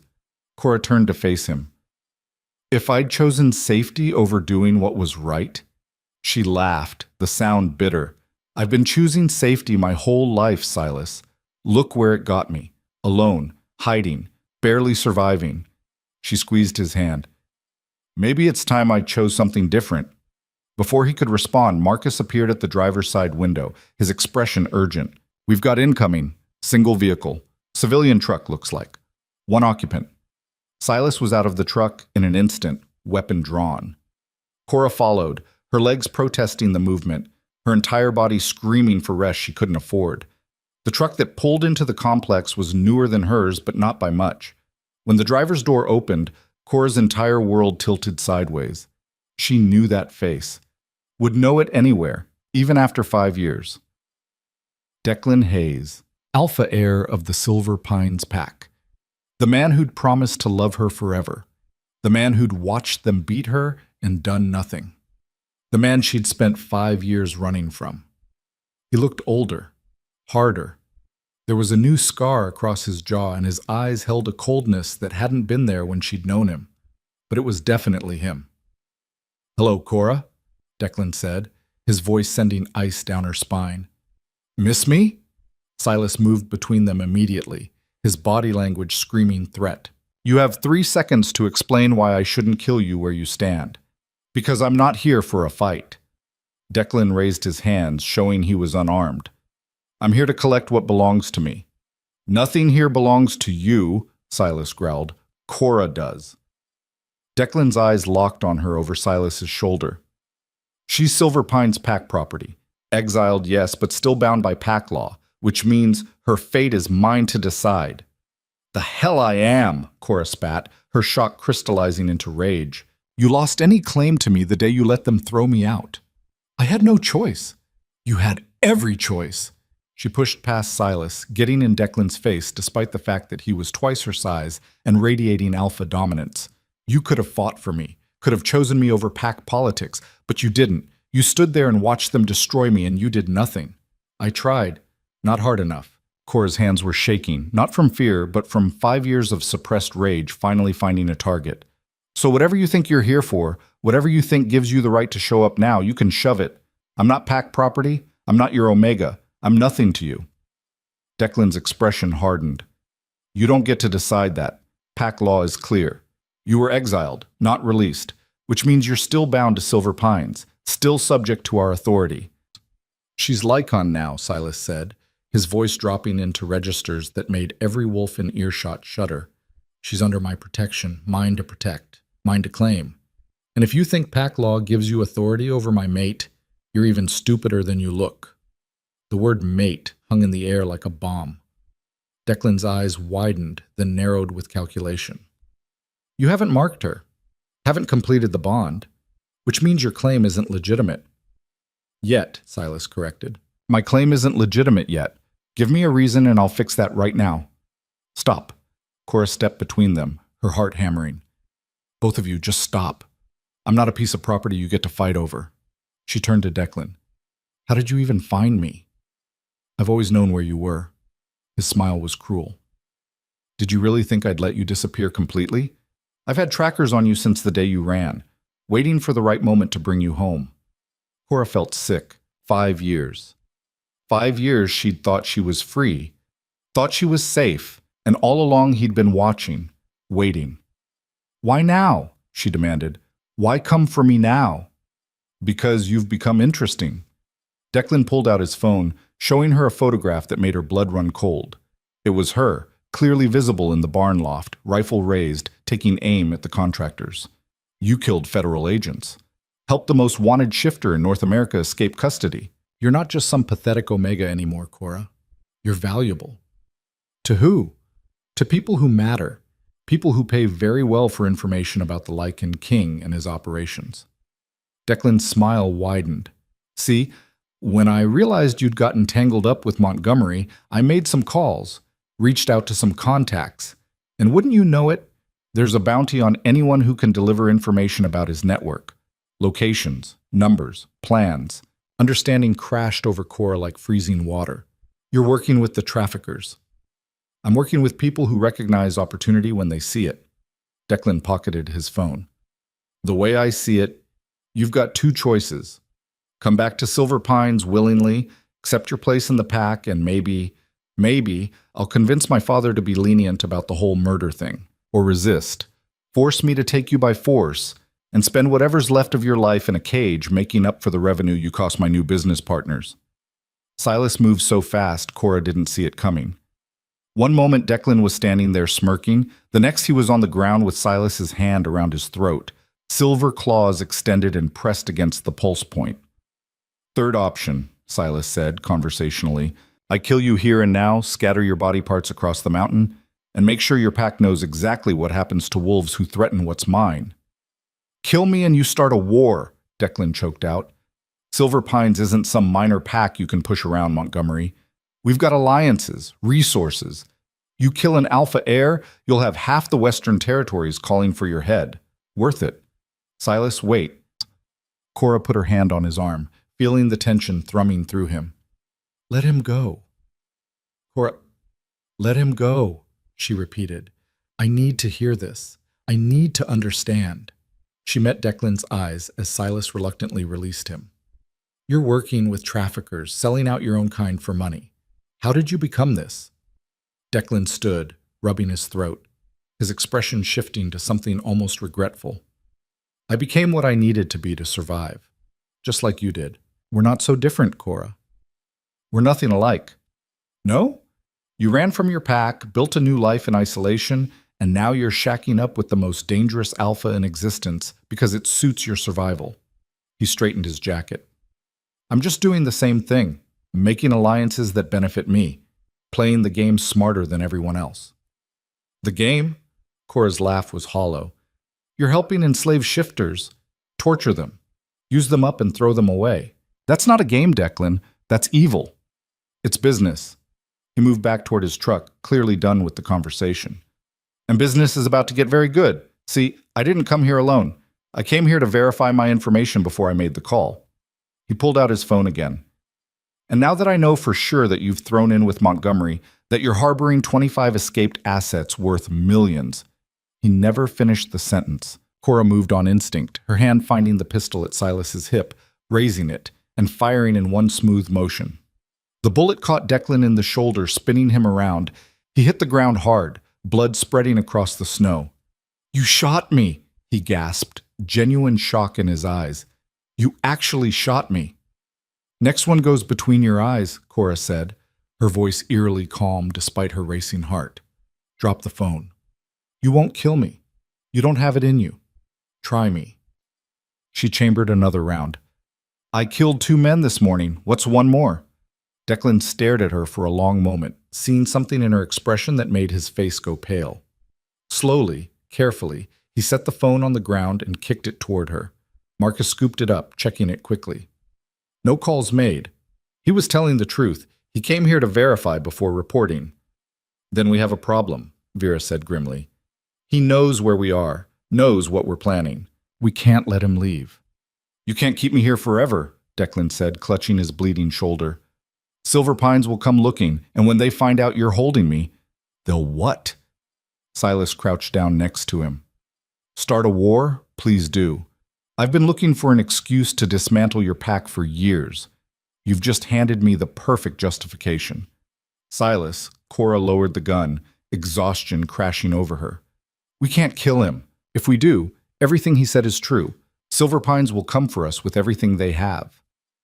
And if we let him go, he reports our location to his trafficker friends and we get swarmed by private armies, Silas countered. Either way, we're fighting a war. At least this way we choose the battlefield. Cora looked down at Declan, at the man who'd once promised to love her, who'd become something unrecognizable in the years since she'd left. Part of her wanted him dead, wanted to pull that trigger and put a bullet in the skull of everything he represented. But a bigger part, the part that had spent 5 years building a refuge for wounded creatures, couldn't do it. There's another option, she said slowly. We use him. Silas's eyes narrowed. Explain. He's got connections to the trafficking network. Access to information we need. What if we keep him alive, make him talk, use him to find out how deep this goes? Cora met Silas's gaze. You said you've been tracking this network for years. Here's your way in. A cooperative witness who knows where the bodies are buried. I'll never talk, Declan spat. You will. Vera's smile was cold and sharp. Trust me, everyone talks eventually. The sound of engines in the distance cut through the conversation, multiple vehicles closing fast. They found us, Chen reported from his position on the roof. At least 6 trucks. Military contractors. They're coming from all directions. Silas stood, his expression hardening into something that made Cora's wolf whimper and submit. This was the Lycan king, the warrior who'd survived torture and experimentation and built an empire from blood and bone. Take him inside, he ordered, gesturing to Declan. Chain him somewhere secure. If he tries to shift or escape, break his legs. He turned to his wolves. Everyone else, defensive positions. We hold this complex until nightfall, then we move under cover of darkness. There's too many of them, Marcus said. We're outnumbered 3-1 at least. Then we even the odds. Silas's smile was terrifying. Cora, how stable are these old mining structures? She understood immediately what he was asking. Not very. The support beams are rotted. It wouldn't take much to bring them down. Perfect. He was already moving, his warriors falling into formation around him. Set charges on the main buildings. We let them come in, surround us, think they've got us trapped. Then we collapse everything on top of them and disappear in the chaos. It was insane. Suicidal. The kind of plan that only worked in action movies and fever dreams. I'm in, Cora heard herself say. Silas turned to her, surprise flickering across his face. This isn't your fight. Yes, it is. She checked the pistol, made sure she had spare magazines. Declan made it my fight when he decided to sell me out. The traffickers made it my fight when they came to my home. And you, she met his eyes, saw the mate bond pulling taut between them. You made it my fight when you kissed me and told me I was Pack. His expression softened for just a moment. Then he pulled her close and kissed her hard, possessive, claiming her in front of everyone. Stay alive, he murmured against her lips. Whatever happens, you stay alive. That's an order from your king. I don't take orders, Cora shot back. But I'll make you a deal. I stay alive if you do. Deal. Then there was no more time for words. The trucks were here, contractors pouring out with military precision, surrounding the complex. Cora found her position, a partially collapsed building with good sight lines and multiple escape routes, and waited. The world narrowed to the scope of her rifle, to the sound of her breathing, to the knowledge that in the next few minutes, everything would change. She'd made her choice. Chosen Silas over safety. Chosen Pack over isolation. Chosen to fight instead of run. Now she just had to survive long enough to see if that choice would save her or damn her. The first contractor stepped into her sight line. Cora steadied her breathing, placed her finger on the trigger, and prepared to defend the Pack she'd never wanted but couldn't imagine losing. The battle for her future was about to begin. And this time, she wasn't running. This time, she was going to stand and fight, even if it killed her. The first shot rang out before Cora could even exhale. It wasn't hers. Someone else had fired, one of the contractors advancing on the east side of the complex, nervous trigger finger sending a round into the rusted equipment near Marcus's position. The sound echoed across the abandoned mining site like a starting gun. Then everything erupted. Cora squeezed her trigger, watching through the scope as her target, a contractor moving toward the main building where Silas had set the charges, dropped mid-stride. She didn't wait to see if he stayed down. Already chambering another round, tracking the next threat, falling into a rhythm that felt disturbingly natural. Below her, Silas's wolves moved like shadows given teeth. They weren't fighting like soldiers. They were fighting like the survivors they were, using every dirty trick, every brutal tactic learned in cages and laboratories in hell itself. Vera materialized behind two contractors, her blade opening throats before they could scream. Chen emerged from beneath a collapsed conveyor belt, his shifted form, half wolf, half human, something nightmarish in between, tearing through body armor like paper. But the contractors kept coming. For every one that fell, two more seemed to appear from the tree line. They had numbers, coordination, and enough firepower to level a small city. "Cora!" Silas's voice crackled through the radio Marcus had shoved in her hand before the fighting started. "The charges are set. On my mark, I need you to shoot the support beam at your 2 o'clock, the one holding up the conveyor system." She found it through her scope, a rusted metal beam that looked like it had been holding on by sheer stubbornness for the last 30 years. "That'll bring down half the structure." "That's the idea. When it falls, everyone moves to Rally Point Beta. You remember where that is?" The old mine entrance on the north side, partially hidden by overgrown vegetation and decades of neglect. "I remember." "Good girl." She could hear the smile in his voice even through the chaos. "See you on the other side." The radio went silent. Cora tracked her scope back to the contractors, taking out another one who'd gotten too close to Vera's position. Her hands had stopped shaking. Her breathing was steady. Some distant part of her brain recognized that she should be terrified, should be curled up in a ball, having a breakdown about the people she was killing. But that part was buried under something sharper, something fierce and protective that had awakened the moment Silas called her pack. She wasn't just defending herself anymore. She was defending her people. And apparently, that made all the difference. "All units, fall back!" Silas's command cut through the battle noise. "Fall back now!" Cora saw the wolves disengage, melting back toward the north side of the complex with practiced efficiency. The contractors pressed forward, sensing victory, pouring into the center of the site where the largest building stood, right where Silas wanted them. "Now, Cora." She didn't hesitate. Shifted her aim to the support beam, took a breath, and fired. The beam didn't just break, it exploded in a shower of rust and metal shrapnel. For a heartbeat, nothing happened. Then the conveyor system groaned, a sound like the earth itself crying out, and collapsed. The domino effect was spectacular and terrible. The conveyor crashed into the processing building, which buckled and fell sideways into the sorting facility, which triggered the charges Silas had set. The explosions ripped through the complex in sequence, each one perfectly timed to maximize destruction while giving the wolves clear escape routes. Cora was already moving, slinging her rifle and half sliding down the deteriorating stairs of her perch. Dust and debris filled the air, making it nearly impossible to see. She stumbled over rubble, her ankle screaming in protest, and kept going because stopping meant dying. A hand grabbed her arm in the chaos. She spun, knife drawn, and nearly stabbed Silas in the throat. "Easy," he said, pulling her against him as another explosion rocked the complex. "I've got you." They ran together through the destruction, Silas shielding her with his body when falling debris got too close, Cora guiding him around structural hazards only she knew about from her years exploring these ruins. Behind them, she could hear screaming, men trapped under collapsed buildings, the wounded calling for help that wouldn't come. She forced herself not to think about it, not to feel it, just run. The mine entrance materialized out of the dust like salvation. Marcus stood at the threshold, weapon raised, covering their approach. One by one, the wolves emerged from the destruction, blood-covered but alive, dragging their wounded with them. "Everyone accounted for?" Silas demanded. "All present," Vera reported, appearing from deeper in the tunnel with Declan dragged along behind her, his hands zip-tied and a gag in his mouth. "Including our guest. He tried to run during the chaos, broke his nose when I caught him." "Good." Silas turned to Chen. "The contractors? At least half dead in the collapse. The rest scattered when the shooting stopped. They won't regroup before nightfall." Chen's expression was grim. "But they'll be back. With more men. Better weapons. They know we're here now. Then we make sure we're long gone before they return." Silas moved deeper into the tunnel, his hand finding Cora's and pulling her with him. "This mine, where does it go?"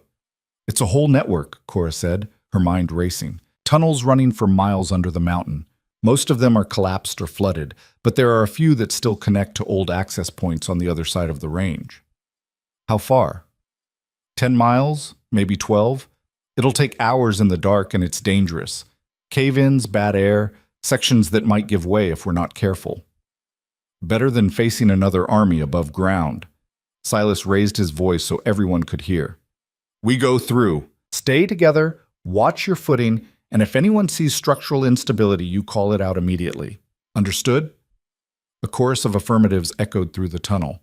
They moved in single file, those with the best night vision taking point and rear guard. Cora found herself in the middle of the pack, surrounded by warriors who'd started treating her presence as natural. Normal. Like she belonged there. It should have felt strange. Wrong. She'd spent 5 years avoiding exactly this, being part of a group, having people depend on her, depending on others in return. Instead, it felt like coming home. The tunnels were worse than Cora remembered. Water dripped constantly from the ceiling, creating pools that soaked through their boots and made every step treacherous. The air tasted like rust and decay, thick enough to make breathing feel like work. And the darkness, it was absolute in a way that surface darkness never was, pressing against them like a living thing. Tell me something, Silas said quietly from beside her. They'd been walking for over an hour, the only sounds their footsteps and the occasional drip of water. Why did you really agree to come with me? Cora considered lying, considered giving him the practical answer about survival and necessity. But something about the darkness, the intimacy of their low voices in the tunnel, made honesty feel easier. Because I'm tired of being afraid, she said finally. I've spent 5 years hiding from my past, from my nature, from the possibility that someone might hurt me again. And I thought I was safe. Thought I'd built something that couldn't be taken away. She laughed softly. But safety is an illusion. The cabin, the isolation, the careful distance I kept from everyone, it didn't protect me. It just meant I was alone when danger finally found me anyway. And now? Now I'm still in danger, still running, still don't know if I'll survive the week. She glanced at him in the dim light of Marcus's flashlight ahead. But I'm not alone, and somehow that makes all the difference. Silas was quiet for a moment. Then his hand found hers in the darkness, fingers interlacing with a certainty that made her wolf purr. For what it's worth, he said, I'm glad you chose us, chose this, even knowing what it cost you. Are you? Cora squeezed his hand. I've been nothing but trouble since you met me. Got you into firefights, cost you your infiltration mission, and now you're crawling through abandoned mines to escape armies that want us dead. Best 24 hours I've had in years, Silas said, and she could hear the smile in his voice. You're fierce, Cora. Brave. You don't back down even when every instinct tells you to run. That's exactly the kind of Luna the Lycan territories need. The word Luna hit her like cold water. I never agreed to that. Not yet.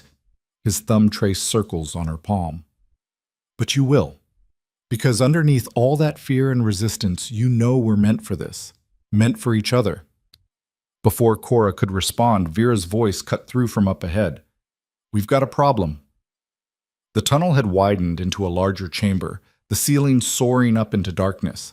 But that wasn't the problem. The problem was the section of floor that had collapsed into what looked like a bottomless pit, with only a narrow ledge remaining around the edges.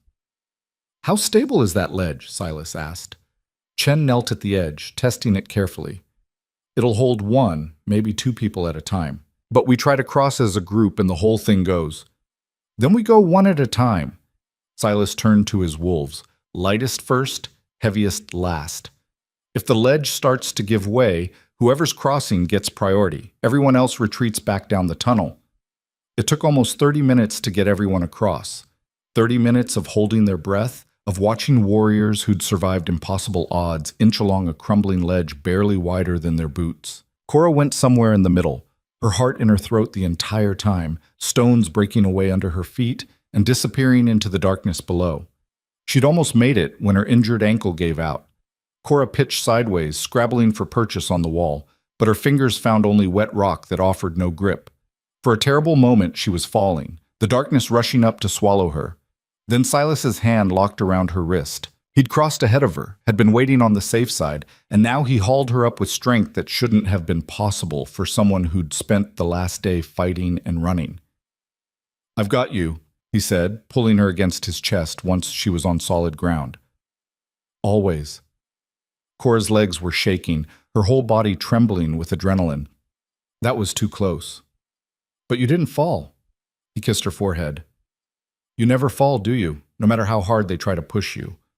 She wanted to argue, to point out all the times she had fallen, had broken, had barely survived. But the way he looked at her, like she was strong instead of scared, brave instead of damaged, made her want to believe him, made her want to be the person he saw when he looked at her.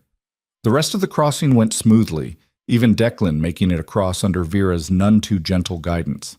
They continued deeper into the mountain, following Cora's increasingly uncertain directions as the tunnels branched and merged and branched again. "You're sure this is the right way?" Marcus asked after they'd been walking for another hour. 70% sure, Cora admitted. "It's been years since I explored this deep, but I remember there being an exit somewhere in this section." 70%, Vera muttered. "Great. We're trusting our lives to 70%. "You have a better idea?" Cora shot back. "Because I'm open to suggestions that don't involve going back the way we came or waiting here to die." Vera opened her mouth to respond, then froze. "Do you hear that?" Everyone stopped, straining to listen. At first, Cora heard nothing but the usual tunnel sounds, dripping water, the occasional groan of stressed rock. Then she caught it, a rhythmic sound, mechanical. "Drilling," Chen said grimly. "They're trying to reach us from above." "How far away?" Silas demanded. "Hard to tell. Sound travels weird down here. Could be 100 yards, could be a mile. Either way, they know we're in the tunnels." Silas's jaw tightened. "And they're trying to cut off our escape routes. We need to move faster." They picked up the pace, Cora leading them through increasingly narrow passages. Her ankle was screaming now, every step agony, but she gritted her teeth and kept going. Behind them, the drilling sound grew louder, closer. Then the tunnel opened into something unexpected, a worked chamber with modern equipment, LED lights strung along the walls and supplies stacked in careful organization. "What the hell is this?" Marcus breathed. Cora's blood went cold as she recognized the logo stamped on the supply crates. Meridian Solutions. The same name she'd seen on the tactical gear worn by the contractors. "It's a staging area," Silas said, moving through the space with predatory focus. "They've been using these tunnels to move trafficked shifters without being detected." He pulled open one of the crates, revealing silver collars identical to the ones they'd cut off in Cora's barn. "This is part of their network. The tunnels connect to extraction points across the region." "Which means they know we're here," Vera said. "This isn't just a random mine. It's their territory." As if on cue, lights blazed to life deeper in the tunnel system. Not the weak LED strings in this chamber. Industrial lighting that turned the darkness into harsh, glaring day. A voice echoed through speakers Cora hadn't noticed. "Silas Montgomery, we can do this the easy way or the hard way. Surrender yourself and your wolves and we'll make your deaths quick. Resist and you'll wish we'd sold you to the fight rings." Silas's response was to shoot out the nearest speaker. "I've got a third option. Come down here and try to take us yourselves, you cowards." The lights cut out, plunging them back into darkness. Then the shooting started. Muzzle flashes lit up the tunnels like lightning, bullets ricocheting off stone walls with deadly unpredictability. Cora hit the ground behind a supply crate, returning fire blindly toward where she'd seen the flashes. This wasn't like the battle at the mining complex. This was close-quarters chaos where friend and foe were separated by darkness and luck. "Fall back," Silas roared. "Back the way we came." But the way they'd come was blocked now. More contractors pouring in from that direction, trapping them in the chamber. Cora's mind raced. They were surrounded, outnumbered, trapped in an enemy stronghold with limited ammunition and no escape route. Then she saw it. On the far wall, partially hidden behind stacked crates, a ventilation shaft. Too small for most adults, but not for someone Cora's size. "Silas!" She grabbed his arm, pulling him down beside her. "There, the vent!" He followed her gaze, understanding immediately. "Can you fit?" "I think so." "Where does it lead?" "I don't know, but it's a way out." Silas looked at her for a long moment, something unreadable in his eyes. Then he turned to his wolves. Vera, Chen, cover fire on my mark. Everyone else, fall back to the vent. That's suicide, Marcus argued. We don't even know if it goes anywhere. It goes somewhere, Cora said with more confidence than she felt. Ventilation shafts always lead to the surface. It's how they kept air flowing through the mines. Then you go first. Silas grabbed her face, kissed her hard and fast. Find the exit. Come back with help if you can. And if you can't, I'm not leaving you. You are. His voice held absolute authority. Because someone needs to survive this to tell the story, to make sure the world knows what happened here, and that someone is you. Like hell. That's an order, Cora. He pushed her toward the vent. Go. Now. Before I have to make you. Cora wanted to argue, to fight, to refuse to abandon the pack she'd just found, but she could see in his eyes that he wasn't going to budge, and she could see something else too, fear, not for himself, but for her. He was giving her a chance to survive, the only chance any of them might have. I'll come back, she promised, with help, with an army if I have to. Just hold on. I always do. He kissed her again. Now go. Cora went. The vent was tight, claustrophobically so, the metal walls pressing against her shoulders as she army crawled through darkness. Behind her, she could hear the battle intensifying. Heard Silas shouting orders, Vera's wild laughter as she tore into enemies, the distinctive boom of Marcus's shotgun. Heard the sounds growing fainter as she crawled deeper into the ventilation system. The shaft branched, merged, turned at angles that made no sense. Cora followed her instincts and the faint current of air that suggested an opening somewhere ahead. Her ribs screamed where they'd been cracked, her ankle was on fire, and her hands were bleeding from scraping against rough metal. She kept going. Time lost meaning in the tight darkness. Could have been minutes or hours when Cora finally saw light ahead. Not artificial light, but the gray glow of approaching dawn filtering down from above. She emerged in a drainage culvert on the side of the mountain, miles from where they'd entered the mines. The sun was just starting to rise, painting the sky in shades of pink and gold that seemed obscene given what was happening underground. Cora dragged herself out of the culvert and collapsed on the snow, her entire body shaking. She'd made it. She was free. And Silas was still down there, fighting an army with dwindling ammunition and no escape route. She forced herself to stand, to take stock of her surroundings. She was on the eastern slope of the mountain, overlooking a valley she didn't recognize. No structures visible, no roads, just wilderness stretching to the horizon, and somewhere down there, civilization. Help. The possibility of mounting a rescue. Cora started walking, each step agony, driven by the knowledge that every minute she wasted was another minute Silas and his wolves spent fighting for their lives. She'd gone maybe half a mile when she heard the helicopter. Military grade, coming from the south, heading directly toward the mountain. Cora dove for cover in the tree line, watching as it passed overhead. Not just one helicopter, 3 of them, all bearing the Meridian Solutions logo. Reinforcements. Her heart sank. Whatever was happening in those tunnels, it was about to get much worse. She had to move faster, had to find help before the explosion ripped through the mountain. Cora felt it through the ground, a deep rumble that shook snow from branches and sent birds screaming into the sky. She watched in horror as a section of the mountainside collapsed, smoke and debris billowing up from what she knew were the mine entrances. No, she whispered. No, no, no.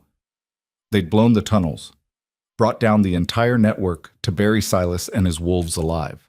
Cora sank to her knees in the snow, her mind refusing to process what she'd just witnessed. This couldn't be happening. She'd just found them, just accepted the bond, just started to believe that maybe, possibly, she could have something more than survival.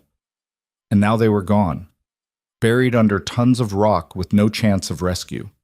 She should cry, should scream, should do something other than kneel there in the snow like a statue. But all she felt was empty, hollow, like everything inside her had been scooped out and replaced with ice. Then she felt it, a pull, faint and distant but unmistakable. The mate bond. It was still there, stretched thin and weak, but present, which meant Silas was alive. Somehow, impossibly, he'd survived the collapse. Cora pushed to her feet, new determination flooding her veins. He was alive, which meant there was still a chance, Still hope. She started running down the mountain, her damaged body protesting every step, and she didn't care, because she'd made a promise to come back with help, with an army if necessary. And Cora Hastings kept her promises. Even if it killed her, she just had to figure out how to raise an army when she had no pack, no resources, and no idea where to even start. The answer came to her as she crested a ridge and saw the town below. Small, remote. Probably not even on most maps. But towns had people. People had phones, and phones meant she could call in favors from the one-pack connection she'd never quite severed. It was risky, dangerous, might end with her in chains or worse. But Silas needed her. The wolves who'd become her pack needed her. And for the first time in her life, Cora was ready to fight for what was hers. She picked up speed, racing down the mountain toward the town, toward help, toward a future that hung by the thinnest of threads. Behind her, the mountain smoldered. Ahead of her, possibility beckoned. And deep underground, connected to her by a bond that refused to break, Silas Montgomery fought to stay alive. Cora just had to reach him before time ran out. The race had begun. And this time, she wasn't running away. She was running toward pack, toward purpose, toward the mate she'd tried so hard to resist and now couldn't imagine losing. The sun climbed higher, burning away the morning mist, as Cora Hastings, Omega, Survivor, and nascent Luna prepared to do something she'd never done before. Fight back. With everything she had. And heaven help anyone who stood in her way. The town was called Blackridge, and it looked like hope wrapped in rusty metal siding and desperation. Cora hit Main Street at a dead run, her lungs burning, her vision swimming from exhaustion and pain. The few people out at this early hour scattered at the sight of her, wild-eyed, blood-covered, clearly running from or toward something terrible. She didn't stop until she reached the only place that mattered, the payphone outside the shuttered gas station. Its cracked plastic shell somehow still intact despite looking like it hadn't been used since the 90s. Cora's hand shook as she dug quarters from her pocket, change she'd grabbed from her cabin in what felt like a lifetime ago. She fed them into the slot, punched in a number she'd memorized but never called, and waited. 3 rings. 4. Pick up, damn you, pick up. Yeah? The voice was rough, suspicious, exactly as she remembered. Eli, Cora's voice cracked. It's Cora. Cora Hastings. Silence on the other end, heavy and dangerous. Then, you've got some fucking nerve calling this number. I know, and I'm sorry, but I need help. Please. Silas Montgomery is trapped under a collapsed mine with 24 wolves, and if someone doesn't get them out in the next few hours, they're all going to die. More silence. Cora could practically hear Eli Graves thinking, calculating, weighing whether helping her was worth the risk. He'd been her one friend in the Silver Pines pack, the only wolf who'd tried to help her after the exile, who'd slipped her money and a burner phone and told her to run fast and far. Where are you? He asked finally. Blackridge, eastern Montana. There's a collapsed mine network about 4 miles northwest of here. Meridian Solutions has it locked down. Contractors, helicopters, the works? Meridian? Eli's voice sharpened. Jesus, Cora. What did you get yourself into? Long story. Can you help or not? I can't mobilize Silver Pines for this. Declan's father would have my head. But I know people, wolves who owe me favors. Give me 30 minutes. Oh, we don't have 30 minutes. Then make them. Eli paused. Cora, be careful. Whatever you're doing, whoever this Montgomery is to you, be careful. The people you're up against don't play by pack rules. I know. She gripped the phone tighter. That's why I'm going to beat them at their own game. She hung up before he could respond, before she could second-guess what she was about to do. The mate bond pulsed weakly in her chest, still there, still alive, but fading. She could feel Silas's pain through it, his exhaustion, the suffocating weight of earth and rock pressing down on him. He was fighting to stay conscious, fighting to keep his wolves alive in the darkness. Cora had to buy them time. She walked back toward the mountain, her mind racing through options and discarding them just as fast. She had no weapons, no backup, no plan beyond reaching the mine entrance and somehow preventing Meridian from finishing what they'd started. It was insane. Suicidal. Exactly the kind of stupid heroics that had gotten her exiled in the first place. She did it anyway. The mine site was exactly as bad as she'd feared. 3 helicopters on the ground, their rotors still spinning. At least 40 contractors in full tactical gear, organized into squads that were systematically searching the rubble. And at the center of it all, a man in an expensive suit that looked absurdly out of place in the Montana wilderness. Cora recognized him from photographs Silas had shown her in the brief moments they'd had to talk strategy. Lawrence Hendricks, CEO of Meridian Solutions. The man who'd built an empire on trafficked shifters and called it legitimate business. She was going to make him pay for every wolf he'd ever caged. But first, she had to not die.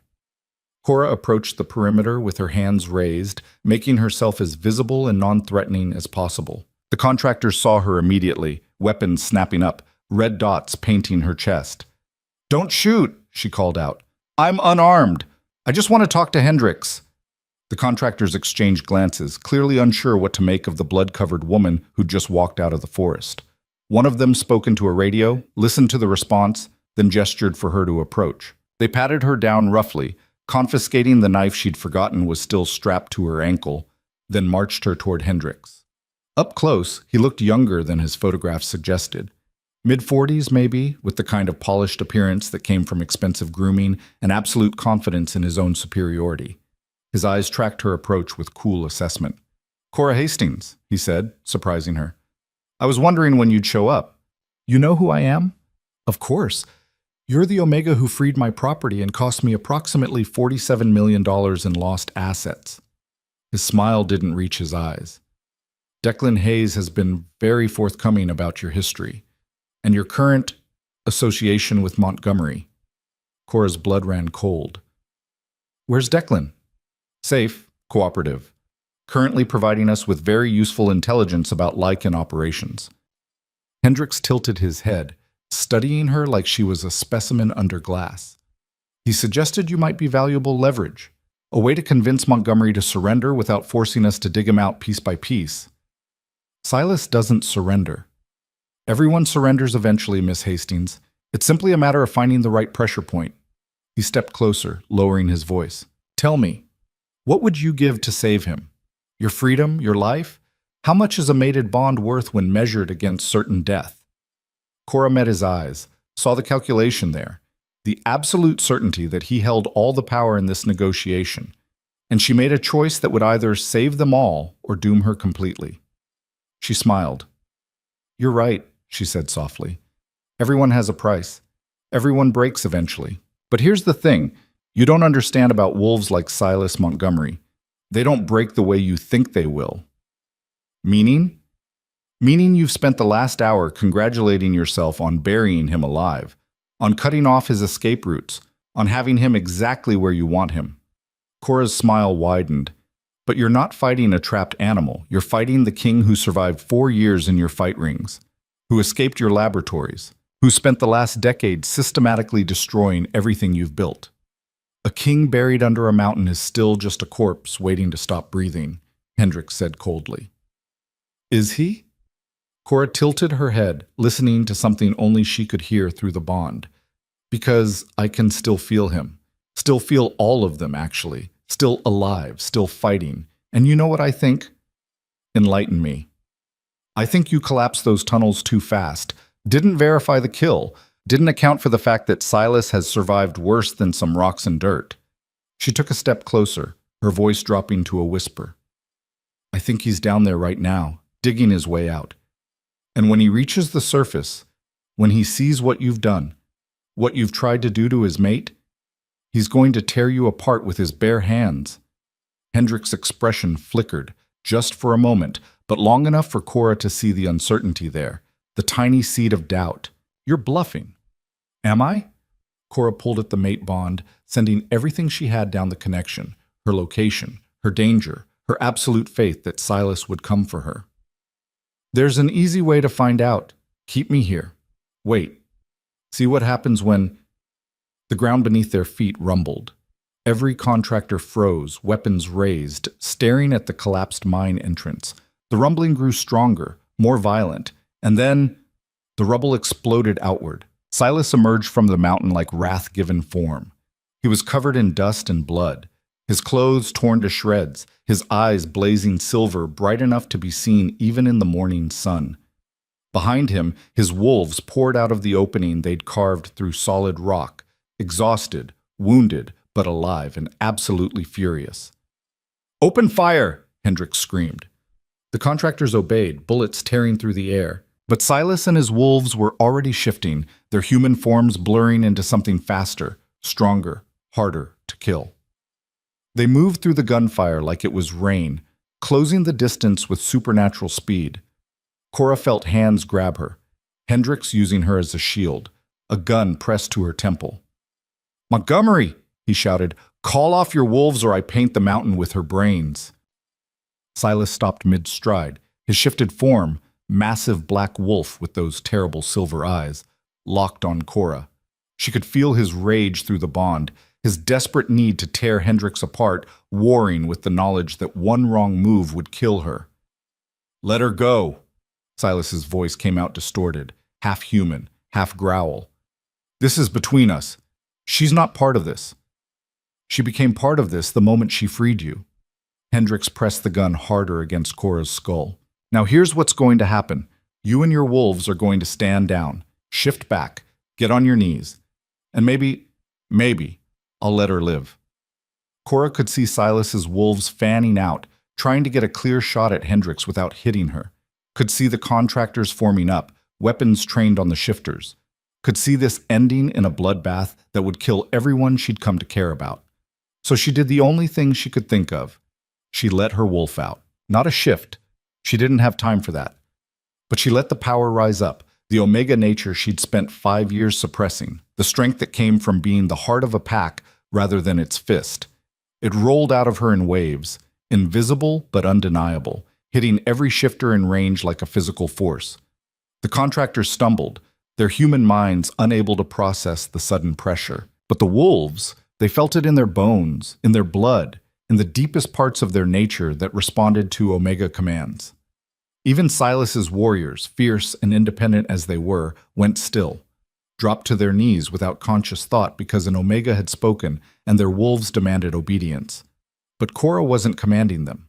She was commanding Hendricks' attention, drawing every ounce of his focus onto her, making him see her as a threat instead of a hostage. It worked. Hendricks' grip loosened fractionally as his human mind struggled to understand what was happening. And in that fraction of a second, Cora moved. She dropped her weight, twisting out of his grip, and rolled away as the gun went off.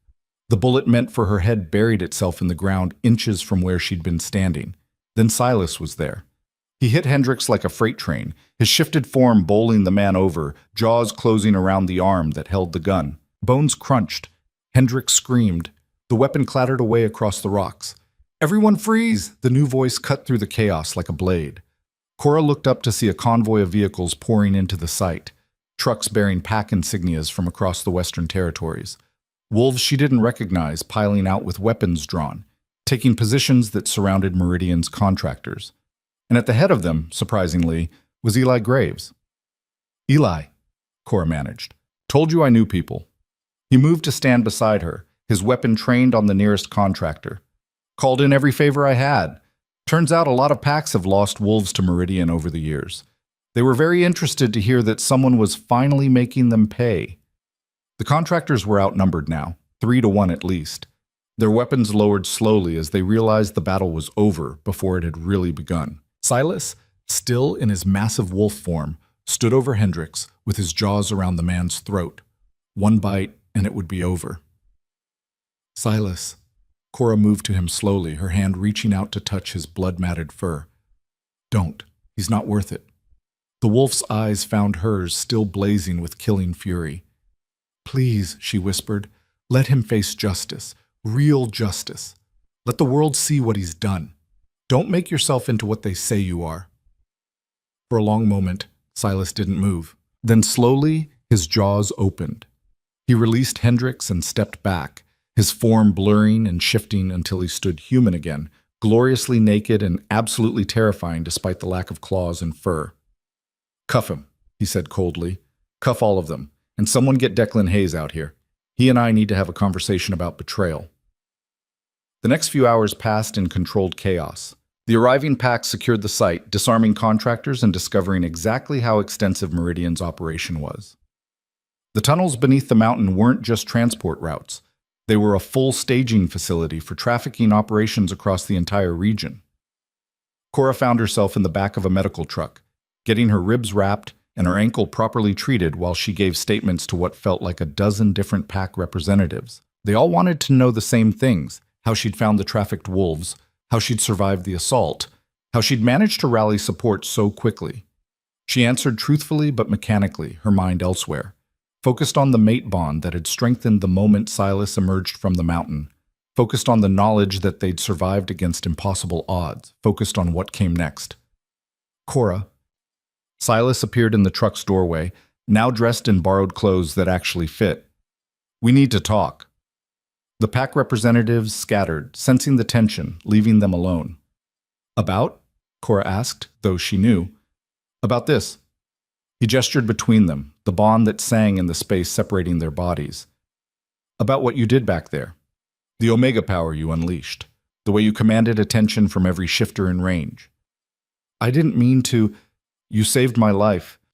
Silas sat beside her on the truck's bench seat. "You could have run, should have run. I gave you an out, told you to escape, and instead you came back with an army." "I made a promise." Cora met his eyes. "I told you I'd come back with help. I keep my promises." "I know." His hand found hers, fingers interlacing with the certainty that was becoming familiar. "But it's more than that. You claimed me, Cora. When you pulled on the bond, when you let your Omega power rise, you were telling every wolf there that I was yours, that we were mated." "I didn't complete the bond," she said quietly. "Didn't let you mark me. That was the deal, remember? We take it slow." "Fuck slow." Silas pulled her close, his forehead resting against hers. "I almost lost you today. Felt you in danger through the bond, and couldn't do anything about it because I was buried under a goddamn mountain. I'm not wasting any more time pretending this isn't exactly what we both want." "And what do we want?" "Each other, completely. Permanently. No more conditions or negotiations or careful distance." His eyes blazed silver. "I want you as my Luna, as my mate, as my partner in everything that comes next. And I know you want that too." Cora wanted to argue, wanted to point out all the reasons this was a terrible idea, all the ways it could go wrong, all the history she carried that made trusting someone this much feel like suicide. But she was tired of running, tired of fear, tired of building walls around a heart that was meant to connect. "I want conditions," she said instead. Silas smiled, the expression transforming his face. "Name them." "I'm not giving up who I am to be your Luna. I'm still Cora, stubborn, damaged, prone to making impulsive decisions that drive you crazy. Wouldn't have you any other way. And I get to keep helping rescued shifters, building the refuge we talked about, making sure no one else goes through what you did. That was always the plan. And," she took a breath, "and if I fuck this up, if I get scared and run or push you away, because that's what I do when things get real, you don't give up on me. You fight for us, even when I'm not sure I'm worth fighting for." Silas's hand cupped her face, his thumb brushing across her cheekbone. "Cora, I clawed my way out of hell to get to you. There's nothing you could do that would make me give up on us." "Promise?" "I swear it." He leaned in, his lips brushing hers. "Now stop stalling and accept the bond. I can feel your wolf howling for it. Can feel you fighting what you want because you're scared of being happy." "Maybe I am," Cora admitted. "Maybe I don't know how to be happy without waiting for it to be taken away. Then I'll teach you." He kissed her properly this time, deep and claiming and absolutely devastating. "Every day, for the rest of our lives. I'll teach you that some things don't get taken away, that some bonds don't break, that you deserve this, deserve us."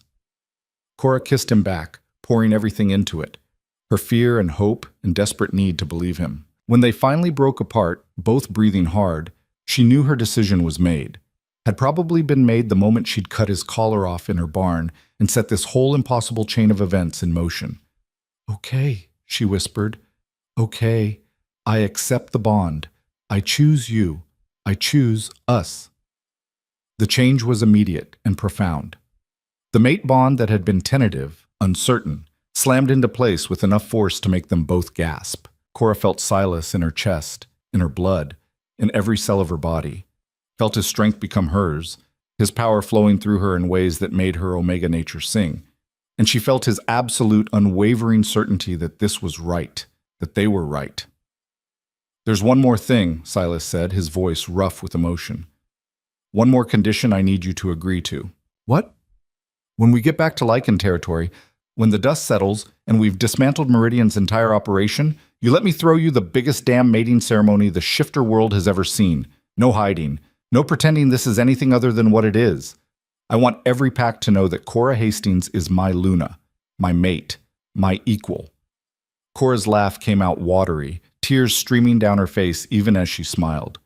"That sounds terrifying." "Probably." He wiped her tears away gently. "But you'll have me beside you, and Vera and Marcus and Chen and every wolf who survived because you were brave enough to care. We're your pack now, your family, and we don't let our Luna face anything alone." Before Cora could respond, someone cleared their throat from outside the truck. Eli stood there, his expression carefully neutral. "Sorry to interrupt," he said, "but we've got a situation you need to see." They found Declan on his knees in the dirt, surrounded by wolves from a dozen different packs. His face was bruised. Someone had clearly taken exception to his betrayal, and his hands were still zip-tied behind his back, but it was his expression that made Cora stop. Not defiant, not calculating, just broken. "He's been asking for you," Eli said quietly. "Won't talk to anyone else." Cora approached slowly, Silas a solid presence at her back. "What do you want, Declan?" "To apologize." His voice cracked. "For everything. For not fighting harder 5 years ago. For becoming the kind of monster who'd sell out his own kind for profit. For thinking I could use you to get ahead." He looked up at her, and for the first time since she'd known him, his eyes held genuine remorse. "I destroyed us. Destroyed everything we could have been. And I don't expect forgiveness. I just wanted you to know that I see it now, see what I lost. What I became." "You're right," Cora said flatly. "You don't get forgiveness. You don't get redemption, or a second chance, or any of the things you're clearly hoping for." She crouched down to his level. "But I'll give you something else. A choice." "What kind of choice?"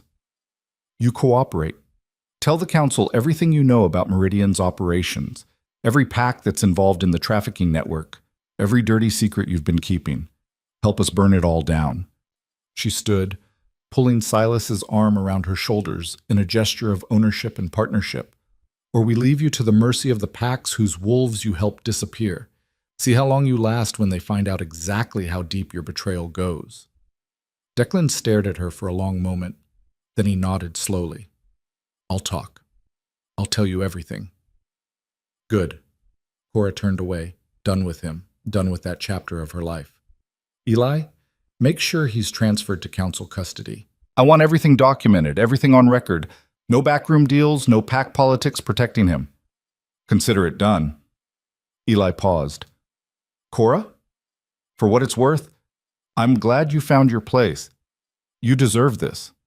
She squeezed his arm in thanks, then let Silas lead her away from the site, away from the chaos and the questions and the weight of everything that had happened. They walked into the forest, just the two of them, until the sounds of the operation faded to background noise. Silas pulled her down to sit on a fallen log, his arms wrapping around her from behind, his chin resting on her shoulder. "How are you really?" he asked quietly. "Terrified," Cora admitted. "Exhausted. Pretty sure my entire body is one giant bruise. And somehow I'm happy. Is that crazy?" "No." He kissed her temple. "That's called finally letting yourself feel something other than fear. It takes some getting used to." They sat in comfortable silence, watching the sun climb higher through the trees. Around them, the forest was waking up. Birds calling, small animals rustling through underbrush, life continuing despite the violence and chaos that had shaken this mountain. "What happens now?" Cora asked eventually. "Now we go home." Silas's arms tightened around her. "We rebuild, create that refuge we talked about, hunt down every last piece of Meridian's network, and make sure they can never hurt anyone again. He paused. And we figure out how to be mates when neither of us really knows what that looks like. Sounds complicated. Probably. She could hear the smile in his voice. But nothing worth having is ever simple. And you, Cora Hastings, you are absolutely worth every complication, every challenge, every moment of figuring this out together. Cora leaned back against him, letting his warmth seep into her bones, letting herself believe, really believe, that this was real. That she'd found not just a mate but a partner, not just a pack but a family, not just survival but purpose. "I love you," she said softly. "I don't think I've said that yet, but I do. I love you, Silas Montgomery, even though you're bossy and violent and have a truly disturbing number of enemies." His laugh rumbled through his chest. "I love you too, even though you're stubborn and reckless and have a hero complex that's going to give me gray hair. Deal with it. You're stuck with me now. Best deal I ever made."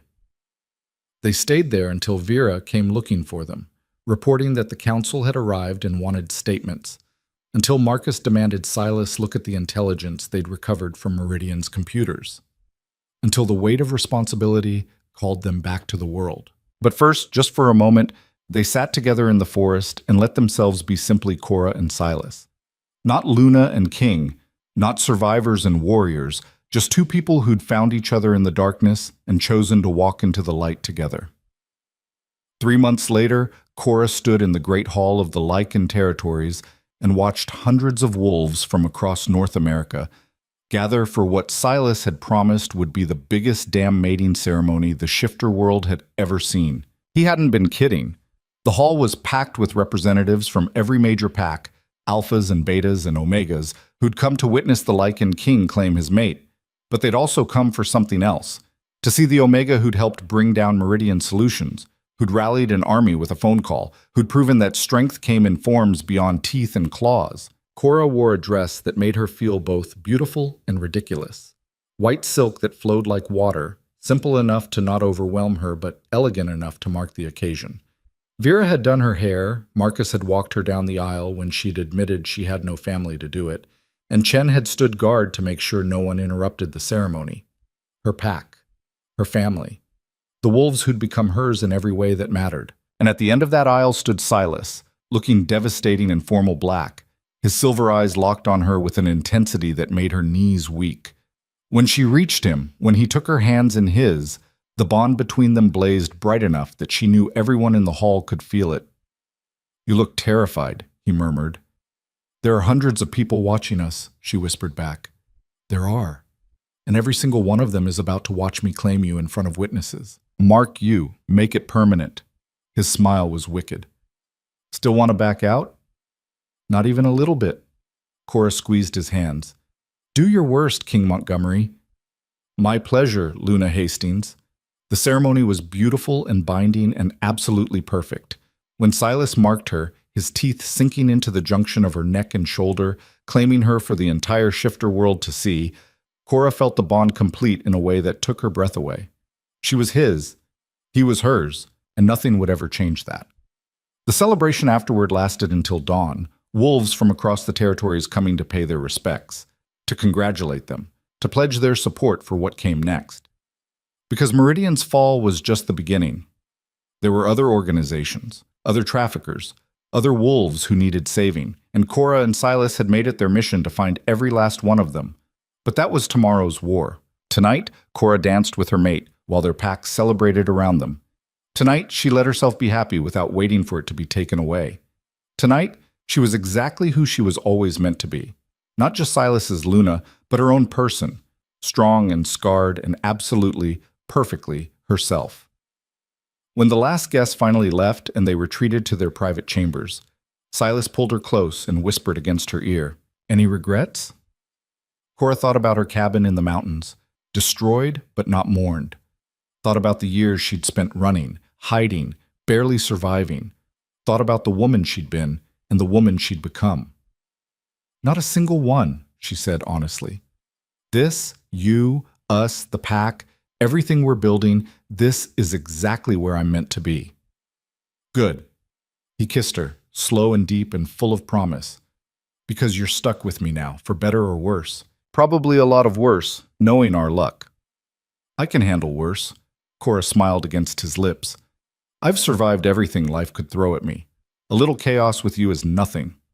A little chaos, Silas laughed. That's one way to describe our future. But as they fell into bed together, as the mate bond sang between them with perfect harmony, Cora knew she'd finally found what she'd been searching for all along. Not safety, not isolation, not the careful distance that had kept her heart protected but empty.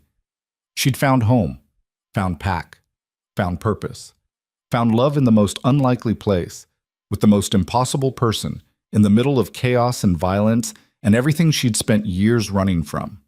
And for the first time in her entire life, Cora Hastings wasn't afraid of what came next. Because whatever it was, she wouldn't face it alone.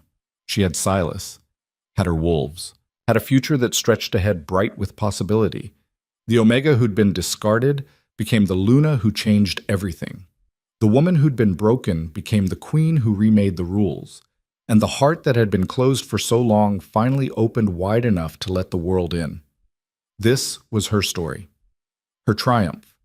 Her proof that sometimes the things that nearly destroy you are exactly what forge you into something stronger. Cora fell asleep in Silas's arms, the mate bond humming contentedly between them, and dreamed of mountains and freedom and all the wolves she'd save tomorrow. But tonight, she was simply home.